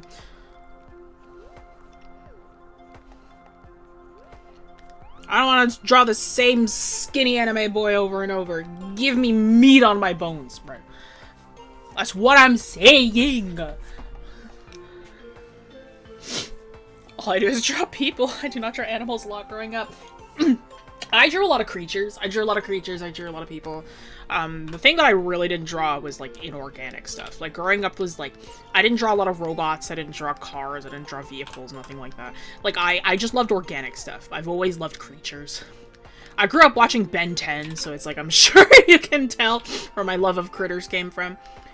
Grew up, like, with Ben 10, Pokemon, Kirby, like, all that fun jazz. Right, so I love critters, I love doing all that. And it's like... Yeah, Ben 10! My partner's not here. My fiance's recording right now. He's recording for another YouTube video. And, like, but if he was here and he knew that I mentioned Ben 10, you would not be able to get him to shut up. He's got the Ben 10 autism. Started drawing by drawing dragons. That's it, bro. I drew so many dragons growing up. So much so to the point where, like, my what is it? My uncle, my godparents, or no, my brother's godparents, like, started calling me, like, the dragon lady. Because I just drew so many dragons growing up.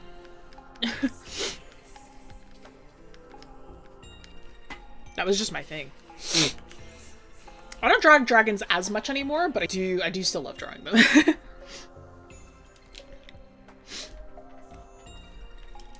Can I draw a cat quickly in different perspectives? I don't feel like it, but I could. Every mammal's a secret S. Everything should have S's in it, actually. That's not even a joke. Honestly, the secret to movement is having a lot of S's. Like, you'll notice that a lot of poses and bone structures and stuff have a lot of S's going on.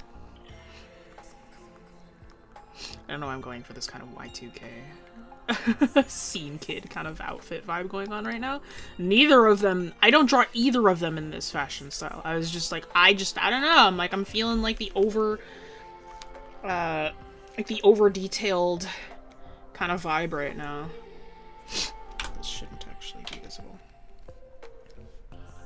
Cool. Pose on the left is an S. Kinda. I mean, not really, but like, you kinda get it through like some of there, a little bit of here, right? A little bit of movement. This one is very, very straight ahead though. There's not a lot going on there. Does a smaller pen tablet help with speed? Not really. Your tablet size shouldn't matter. The thing that matters isn't like the tools that you have, it's getting used to them. The more that you change your tools, the less time that you have to get used to them. So then you don't have you're not allowing yourself to get used to what you got.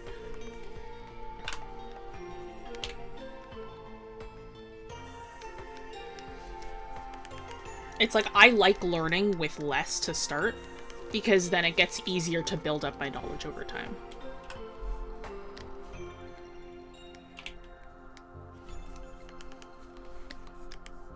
You know?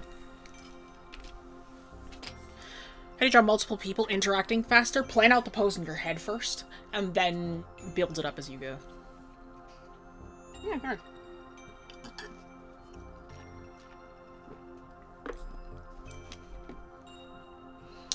Alright, let's get the next one on here. We're getting to the YouTube ones, so we've got 2 left. Getting over perfectionism is my biggest issue. Zooming in way too often for minuscule details that I think matter. I get that some do and some don't, but I'm not good at balancing that. Shoot, I already answered this one. We talked about this in the beginning. Well, I hope you watched the whole thing, guys. I already answered this one.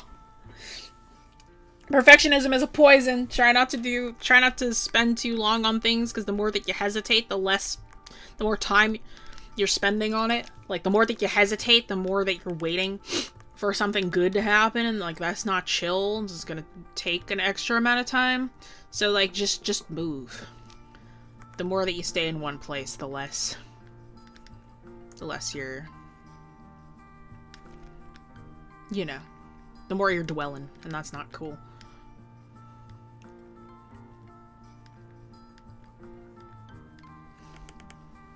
Yeah, make it exist first, make it good later. That's it. Everybody say it with me. Make it exist first, make it good later. How far do you zoom in for sketches? I mean, you're kind of looking at how I'm doing it. This is a sketch. Like, this is what I would call just kind of like a cleaner sketch. But yeah, it's like, this is about as far as I go. Yeah, better to finish it half done than to never finish it. I can't say that second word, because this is a PG-13 channel.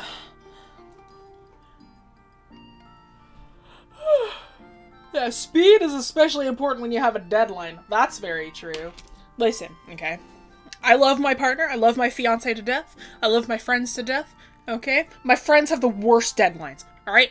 Pulse, if you're watching this, Pulse Effects, okay? Check out Pulse Effects on YouTube, alright?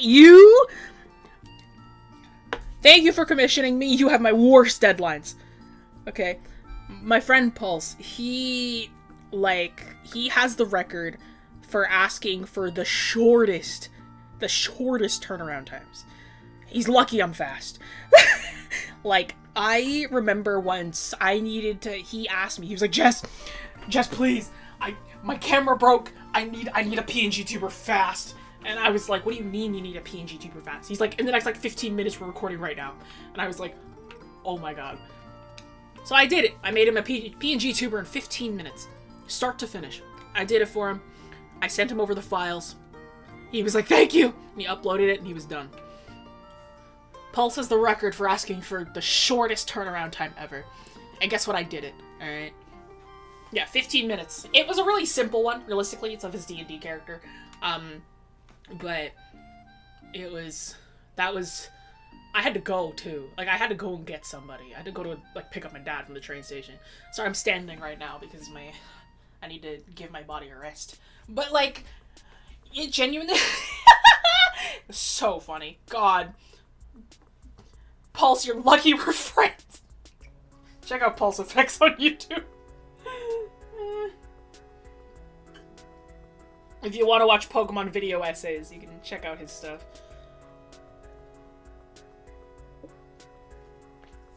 You might see a couple of my pieces in his thumbnails.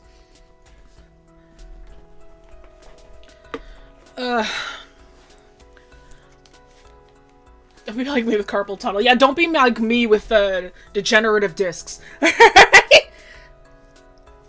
Bro, was that a sitcom episode? No, genuinely, bro. It's because they were recording for D&D. Here, I'll grab it. It was a really fast one. Commissions. Complete Pulse. Pulse is one of my regular commissioners, so his are really fast.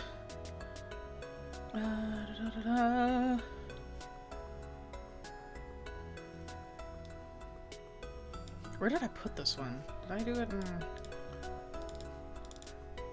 Yeah, here it is. Yeah, so it's really simple, right? It's not anything... Like, I said I was like, I did a PNG tuber in 15 minutes. It's like this, right? It's really easy. Like, nothing crazy, you know? But, like, 15 minutes, right? Like, it's super fast. I was like, Pulse, you! Like, you! Yeah. Yeah, the super simple PNG tubers, they don't take long, so it's really easy.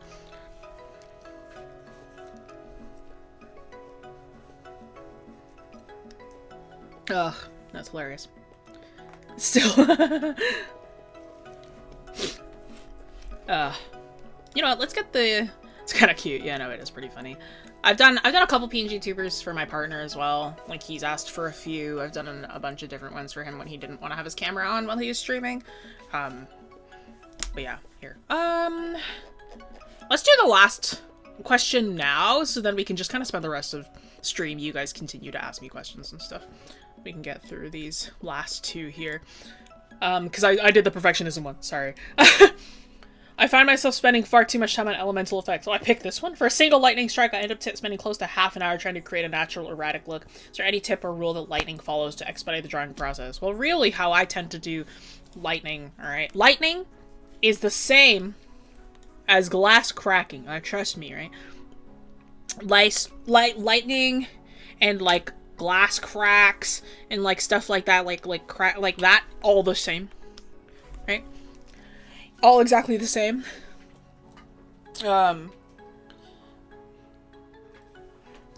Watch this, alright? Unfortunately, this method does not work for ambidextrous people. I apologize, okay? But, yeah, lightning, watch this, okay? Lightning and glass. It's both exactly the same. Okay? Take your pen. Put your pen in your other hand. Now try to draw lightning. Now... the best way to get natural looking cracks and like natural looking shake is to add actual handshake. Draw with your non-dominant and you're gonna get some really natural, nice looking lines like this, right? So you see that? That's really cool. And then you can put it back into your dominant and then just fix it up just a little bit. right? You could even, like, if you really want to. I tend to do it in my dominant nowadays, but, like, especially growing up. Right? And you got that. If I just change this to white, like, that's some pretty damn good lightning, right? And that's just your other hand. Easy peasy. If you want something more animated, though, if you're looking to do something that's a little more, like, animation-esque, like, effects like that, the best thing you can do is move fast, right? Best thing you can do is move fast, because I'm right-handed as well. The best thing you can do is, like, don't spend so long, like, trying to, like, get it all perfect or whatever. No. The best thing about elemental effects is you should do them in a few seconds. Do not take 5 bajillion years. The thing with, like, any kind of effect, the thing with any kind of, like, elemental magic or any kind of, like, stuff like that, is you want to capture the movement of it doing its job, alright? You want to capture it actually moving. You want lightning that feels like it's striking fast, you better move fast, too. Right? Get that, like, it's, like, hitting into the ground kind of feeling. Like, you could feel that, like, you can hear the, like, you know? Like, it's like, and you see how fast that was. Instant, right? That's pretty good. That is pretty good, actually. That's pretty sick. Right? And that was, like, 2 seconds, right? The best thing that you can do is you can move fast.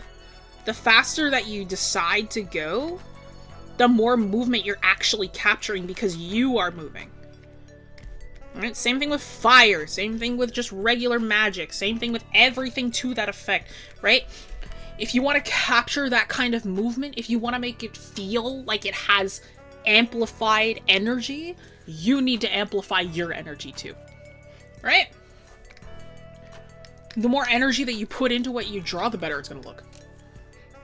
Fast as lightning itself. Easy peasy. Well, no, not that, but... And that's all the questions that were submitted. So thank you so much to everybody who submitted something. I'm going to turn that window off now. And the rest of y'all can just continue to ask me stuff. If you'd like. Or you can just sit here and watch me draw my hyperfixation for the next few minutes. Ha ha ha. Yeah, you guys are forced to watch me draw these two.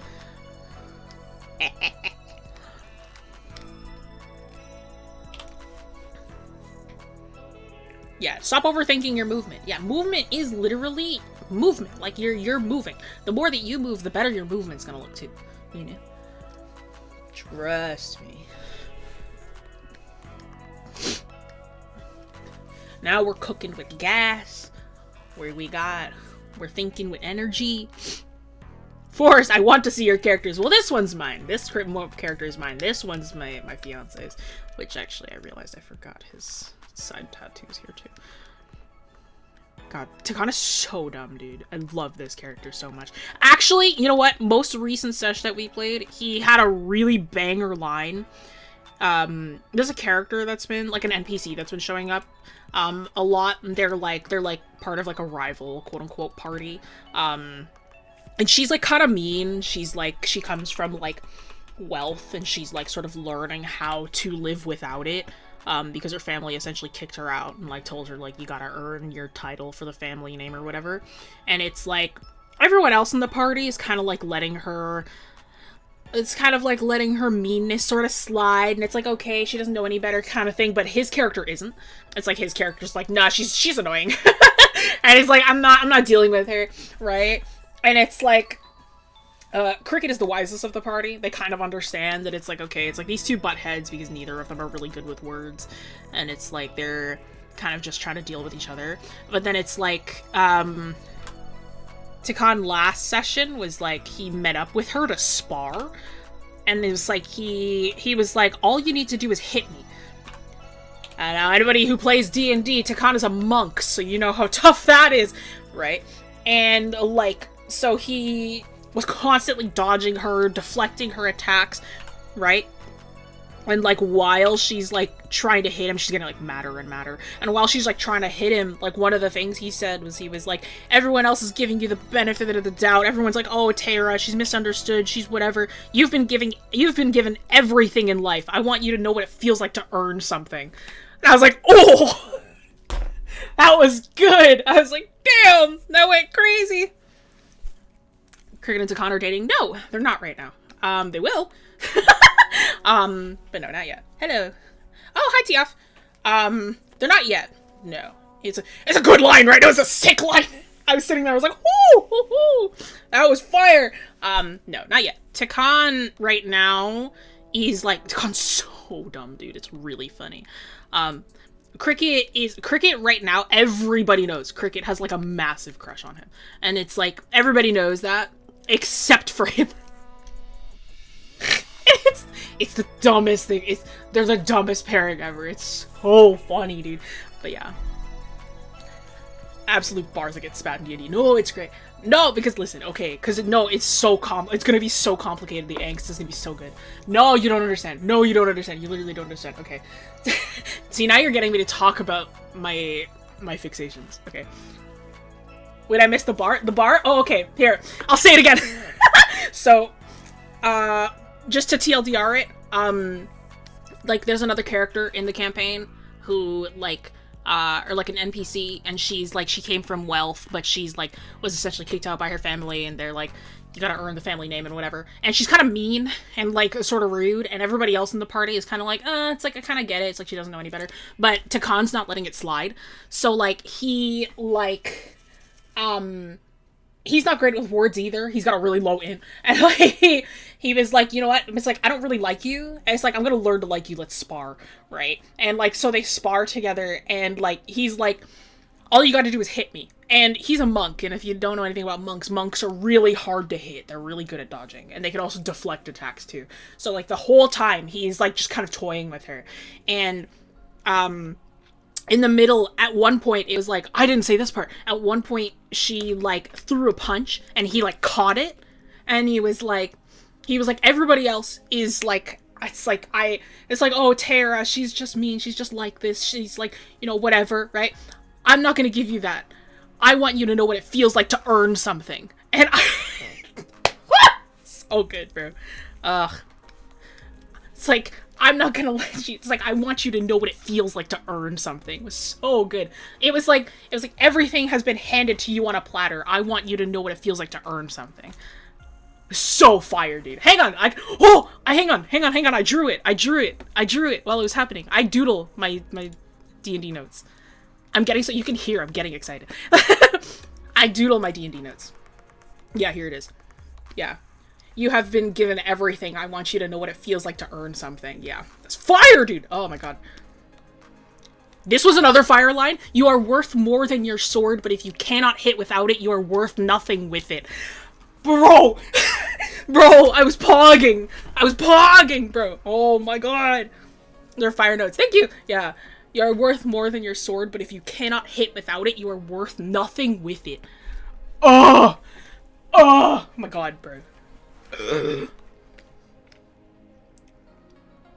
Yeah. Dude, it was so sick. Here's my real handwriting, by the way. So I don't write, like, this, like, full caps is, like, sort of like, oh, that's not a nice word. The full caps is, like, how I draw, like, how I write my notes and stuff, but my actual handwriting is cursive. It's long cursive. Yeah. How do you keep getting spat out? No, so my speed exercise nowadays is I draw my D&D notes. So each of these doodles is a minute. Like, these guys, like this was like maybe 2 minutes. This was maybe 3 or 4, right? It's like I draw as the D&D session is going, you know? Here's Cricket and Takan. Don't kill her. I am not. I'm learning to like her. Plus, fighting to near death means you can fight them again. So you are fighting them. They're so funny, dude. I love this. Yeah, no. Oh, yeah, I had a pretty cool line, too. It's like, I tried to pay this character for getting a curse removed. That was kind of my fault. And he was like, no, I paid for my mistakes. And I went, right, but it was my fault that he was there, so let me take steps to move on from mine. Great. It was also the funny, you got yours because you opened your mouth, and I got mine because I couldn't open mine. That wasn't the exact quote, but it was something like that. Bro. Yeah, Doodle Cricket. Where their eyes are still kind of closed. I really like this Takan. This Takan is really cute. Oh, for those who don't know, Tikan is spelled... Cricket is just the word. Makes sense. Tikan is T-I-K-A-A-N. Tikan. What's Cricket's voice sound like? Cricket's voice is constantly in a falsetto. So it's like they sort of speak like at a higher tone and they're supposed to sound a little shyer. So like, of all my characters, Cricket is actually kind of hard to do because I have a very deep tone. So like talking in this softer, higher voice is actually kind of tough for me. Because all my other characters have like a much deeper kind of like tone. What does Tikan mean? I don't know. Tikan is just, my partner just came up with it. I didn't, this character isn't mine. This is my fiance's character. But yeah. Cricket gets nervous all the time. It's really fun to like, it's like Cricket gets called out for something and I just get to be like, I don't know. Like, it's not really, you know, okay. Like that, I have to do that a lot. It's really fun though. Cricket is so nervous all the time. They're very anxious. They're a very anxious character. By comparison, going from Corn to Cricket was a huge jump. Because Corn's very extroverted. Corn's very, like, to the point. Corn is very like, yeah, bro, let's do it. Let's do it. Like, you want to go? All right, bring it on, brother. Let's go. Like, it's very, like, straight there. But Cricket is very, like, mellow. A lot more like, okay, I mean, I guess we can do that, I suppose. Like, it's not really like, oh, okay, I guess you're doing that now. You know, it's funny. You hear your OCs too? I thought that was just a weird quirk of mine. No, they're my D&D characters. I play as them. I roleplay as them. So it's not even like I hear them. It's like, I am them. You know. Susie and Ralsei is crazy. Okay, ask me questions. This is supposed to be a Q&A stream. Favorite character to voice? Corn. Easily. Corn's voice is so fun to do. I also like doing Lonnie's voice. I love doing Etalon's voice. So Etalon's voice is a bit deeper. It's a bit more of a... It's a British accent. I find that I'm not really good at accents. This is as good as I can go, usually. But, like, it's she's more of a posh British accent. I suppose when I first was planning her voice, I was going to make it a lot higher. A lot more, like, she was sort of... a lot gentler at first, and then, like, as time has gone on, I've been more inspired by, like, Cruella and, like, that sort of thing, where it's like she's a bit more like of a drivel. What was the one thing that I had to say that was inspired by? It was like the one scene in Cruella where they were like, what was it? She was like, "You look vaguely familiar," and it's like, I look stunning. I don't know about familiar, darling. Like, that sort of thing is sort of how I've worked off of it. But Corn's voice sounds like this. So Corn's is like, I was playing a little kid, like I was playing a little boy. So, like, going into this voice was the one that I did for him. And it's, like, automatic. Like, it's really easy, because it's just my nose, and then I force a gravel. So it's a little bit easier to handle. That's a question about D&D. I'm sure at this point, right? We've got, like, 12 minutes left. Yeah, dialogue helps define a character. Ta-ta. How do you draw wavy hair? Like, fast? Watch this! I mean, it depends on the character. Like, realistically, if it's, like, wavy, it's like while I'm working, I'm, like, I identify where the hair is gonna grow from, and then I just try to move with, like, a big shape first, and then go back in with, like, smaller details later. Alright, but stick with the big stuff first. Only do, like, smaller hairs at extremities. Don't do them at, like, all the way through. That kind of thing. Rendering fast without it looking muddy? Less is more. The less strokes that you do, the better it's gonna be. Trust me. What do you think is most important when drawing legs? Knowing where the muscles go.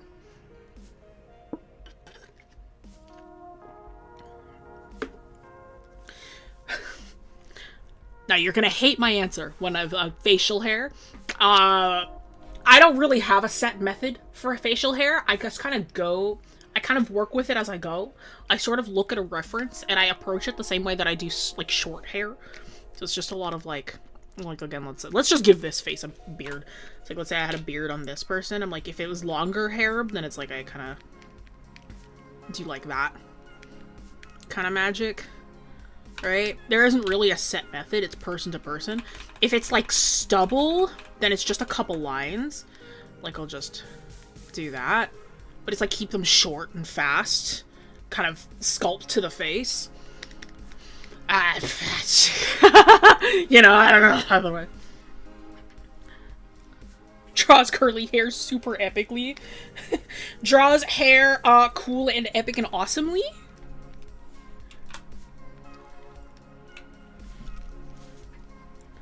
That's Cornstat! Pierce?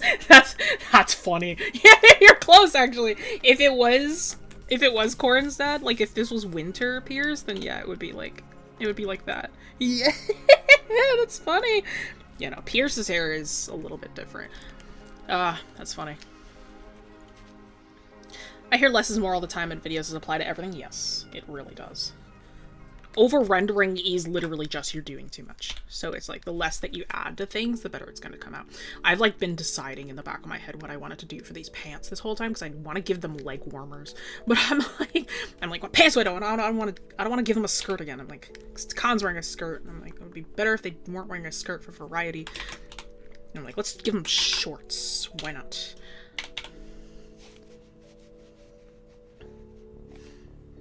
When you do comics, what do you do first? Figures or dialogue? Oh, technically dialogue. I always have dialogue in the back of my head. Like, I don't really plan dialogue, I just kind of plan what's gonna happen. Like, I have a couple lines here and there that I plan, but, like, most of the time, it's, like, just all in my head. So, I base the figures off of the dialogue that I want to happen. So, it's, like, realistically, I have the dialogue first, and then, like, as I go, I add in characters and movement and stuff like that. You know? Oh, Caesar, there for outfits you wouldn't wear yourself. Joke's on you! I give my characters my own outfits all the time. You want to see? Yeah, you do. You don't get an option.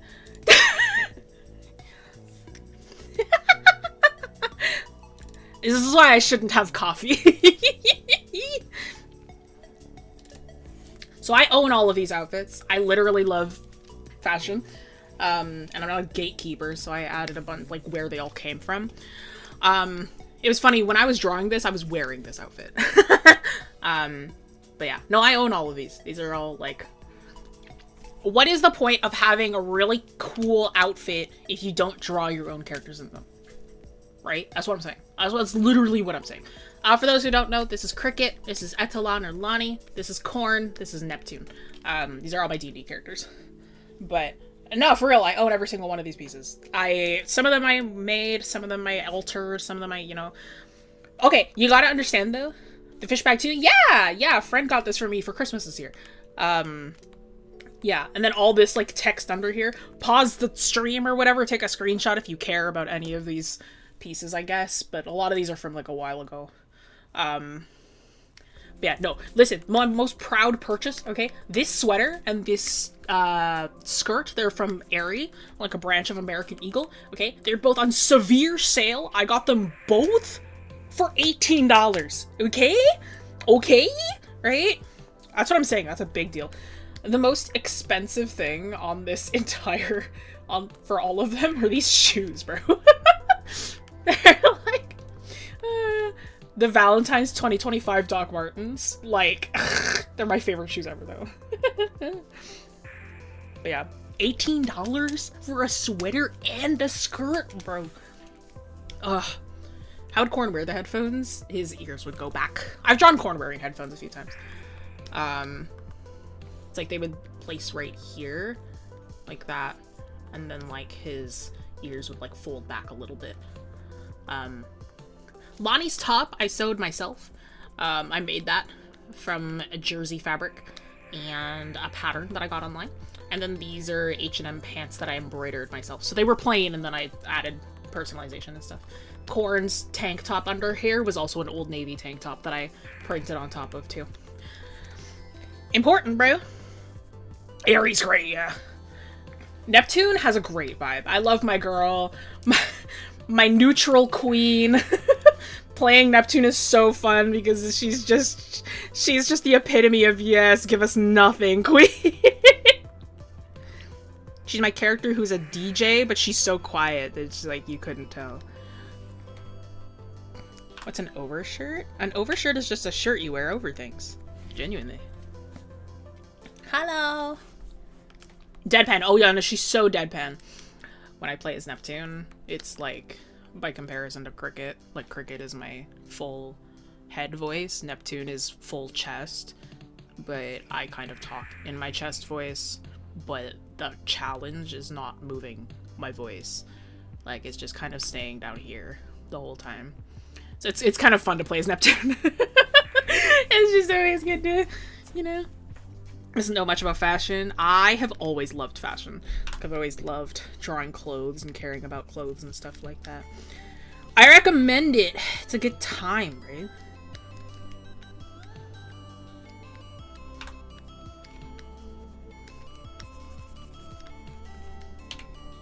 We got like 4 minutes left. I can do the last bit of this in 4 minutes. Ugh. It's not like I'm coloring it or anything. It's very simple. Graphic tees and jeans. No, because like growing up, like in high school, I like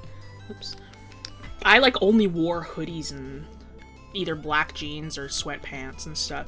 And like that's all I wore in high school. And then but I've always cared about like knowing fashion. Like even if I didn't wear it, like I was always gonna like put characters in cooler clothes than I wore. And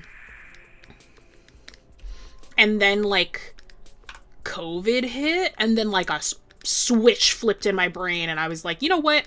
I want to look cooler. And then suddenly I started buying way more fashion items for myself, and I started to care more about that.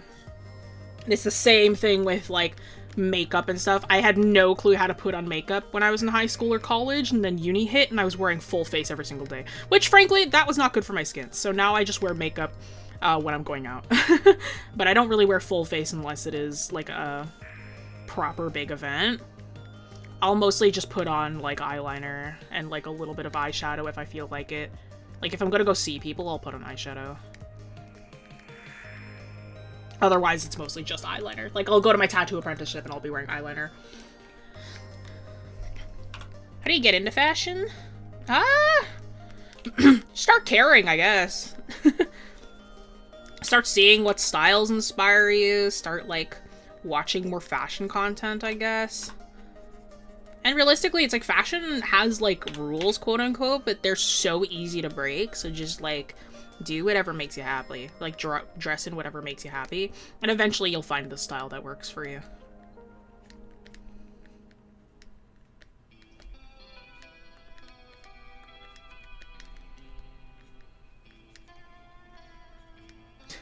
Jess, why you draw your characters in Converse and Fila's? Because they're easy to draw and they're fun to draw.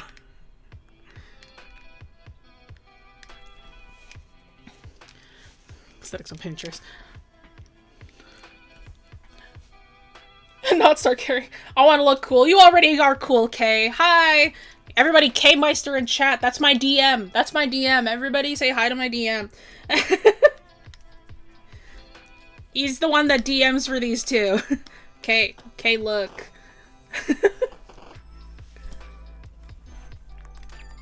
I don't know how long ago he sent that message, but...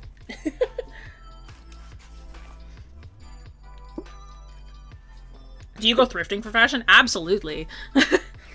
I love thrifting. I love going vintage shopping, everything like that. It's a good time. Is that me up top? It can't be. I just kind of like your hair, yeah. Some fashion styles have limited color palettes. Yeah, a lot of fashion sometimes just has neutrals. Like, neutrals are your best friend, realistically.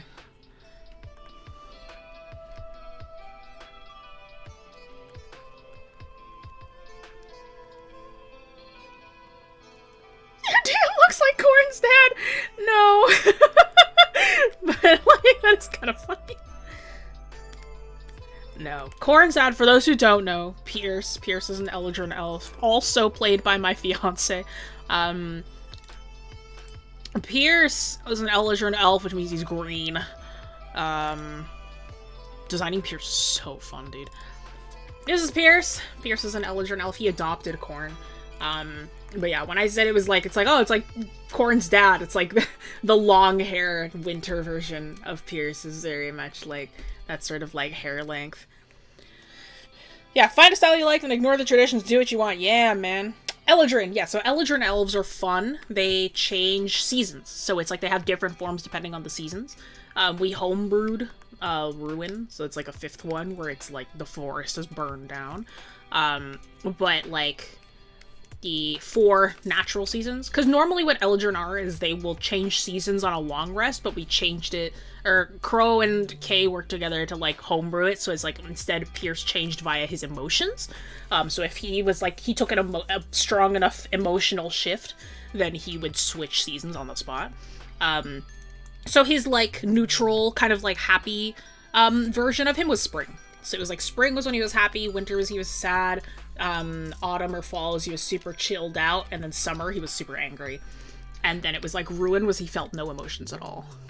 So that was fun. I loved playing with Pierce. Pierce was so fun.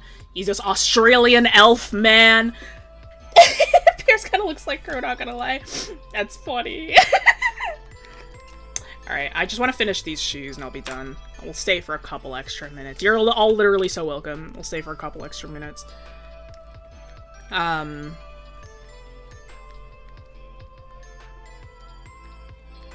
yeah. I miss Pierce. I miss that whole party, dude. Pierce and Corn are so iconic, bro.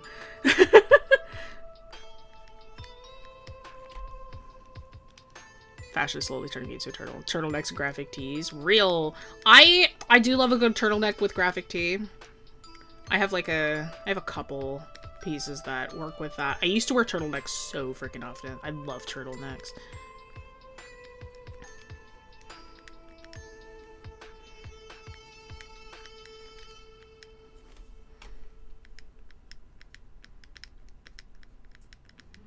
Yeah, I refuse to put in... No. Okay. I was gonna say, I refuse to put in more effort, and I saw it, and I was like, no, actually, I'm gonna be really annoyed if that doesn't look better. Because that proportioning is wrong. So let's fix that. So this should be foreshortened more as well. Okay. Fire. 90% of my shirts are graphic tees. I used to wear a lot more graphic tees, but not really anymore. And, like, I kind of prefer to... I wear my graphic tees mostly as, like, sleepwear and stuff, or, like, at-home clothing.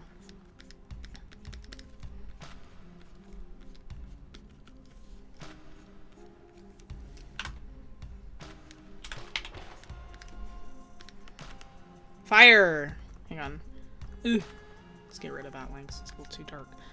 There. Cool. Okay, Slay! Slice of this outfit, what the heck? So true. Ugh.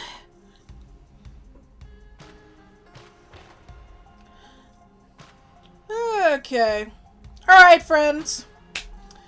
That is where we're gonna call stream today. Thank you for everybody for hanging out. Thank you for chilling. Thanks for talking. Appreciate you hanging with me. If you don't know too much about the studio, don't know too much about us, hey. wingcanvas.com.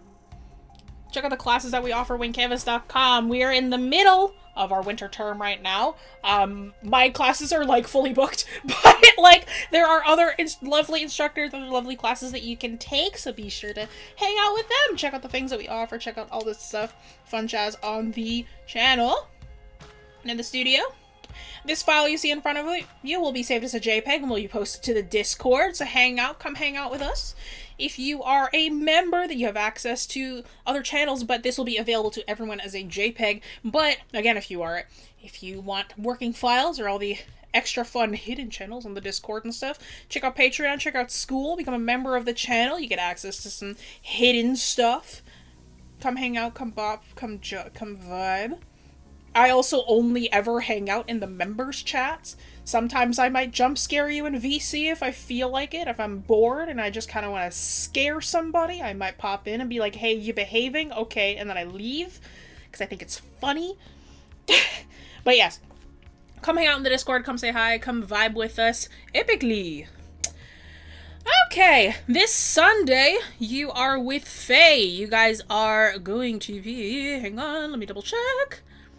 This Sunday, you guys are going to be, yes, with Faye. She's going to be teaching you guys how to draw better gesture artwork. Cool and epic and awesome. And then next week, you've got me again. How lucky are all of you? You've got me 4 weeks in a row. Next week, you guys are going to be with me again. I'm going to be teaching you... Wow. I'm going to be teaching you guys how to draw butts in a chest. Let's go, dude. Let's freaking go. So next week, Saturday, we're going to be talking about some other fun anatomy together. So that's going to be great to talk about. You bet I'm going to be drawing cricket again for that one. Well, we'll be talking about that sort of anatomy together when we pop in next time. All right, friends. Thank you all so much for joining me this time, and I'll see y'all next week. Au revoir. Bye-bye.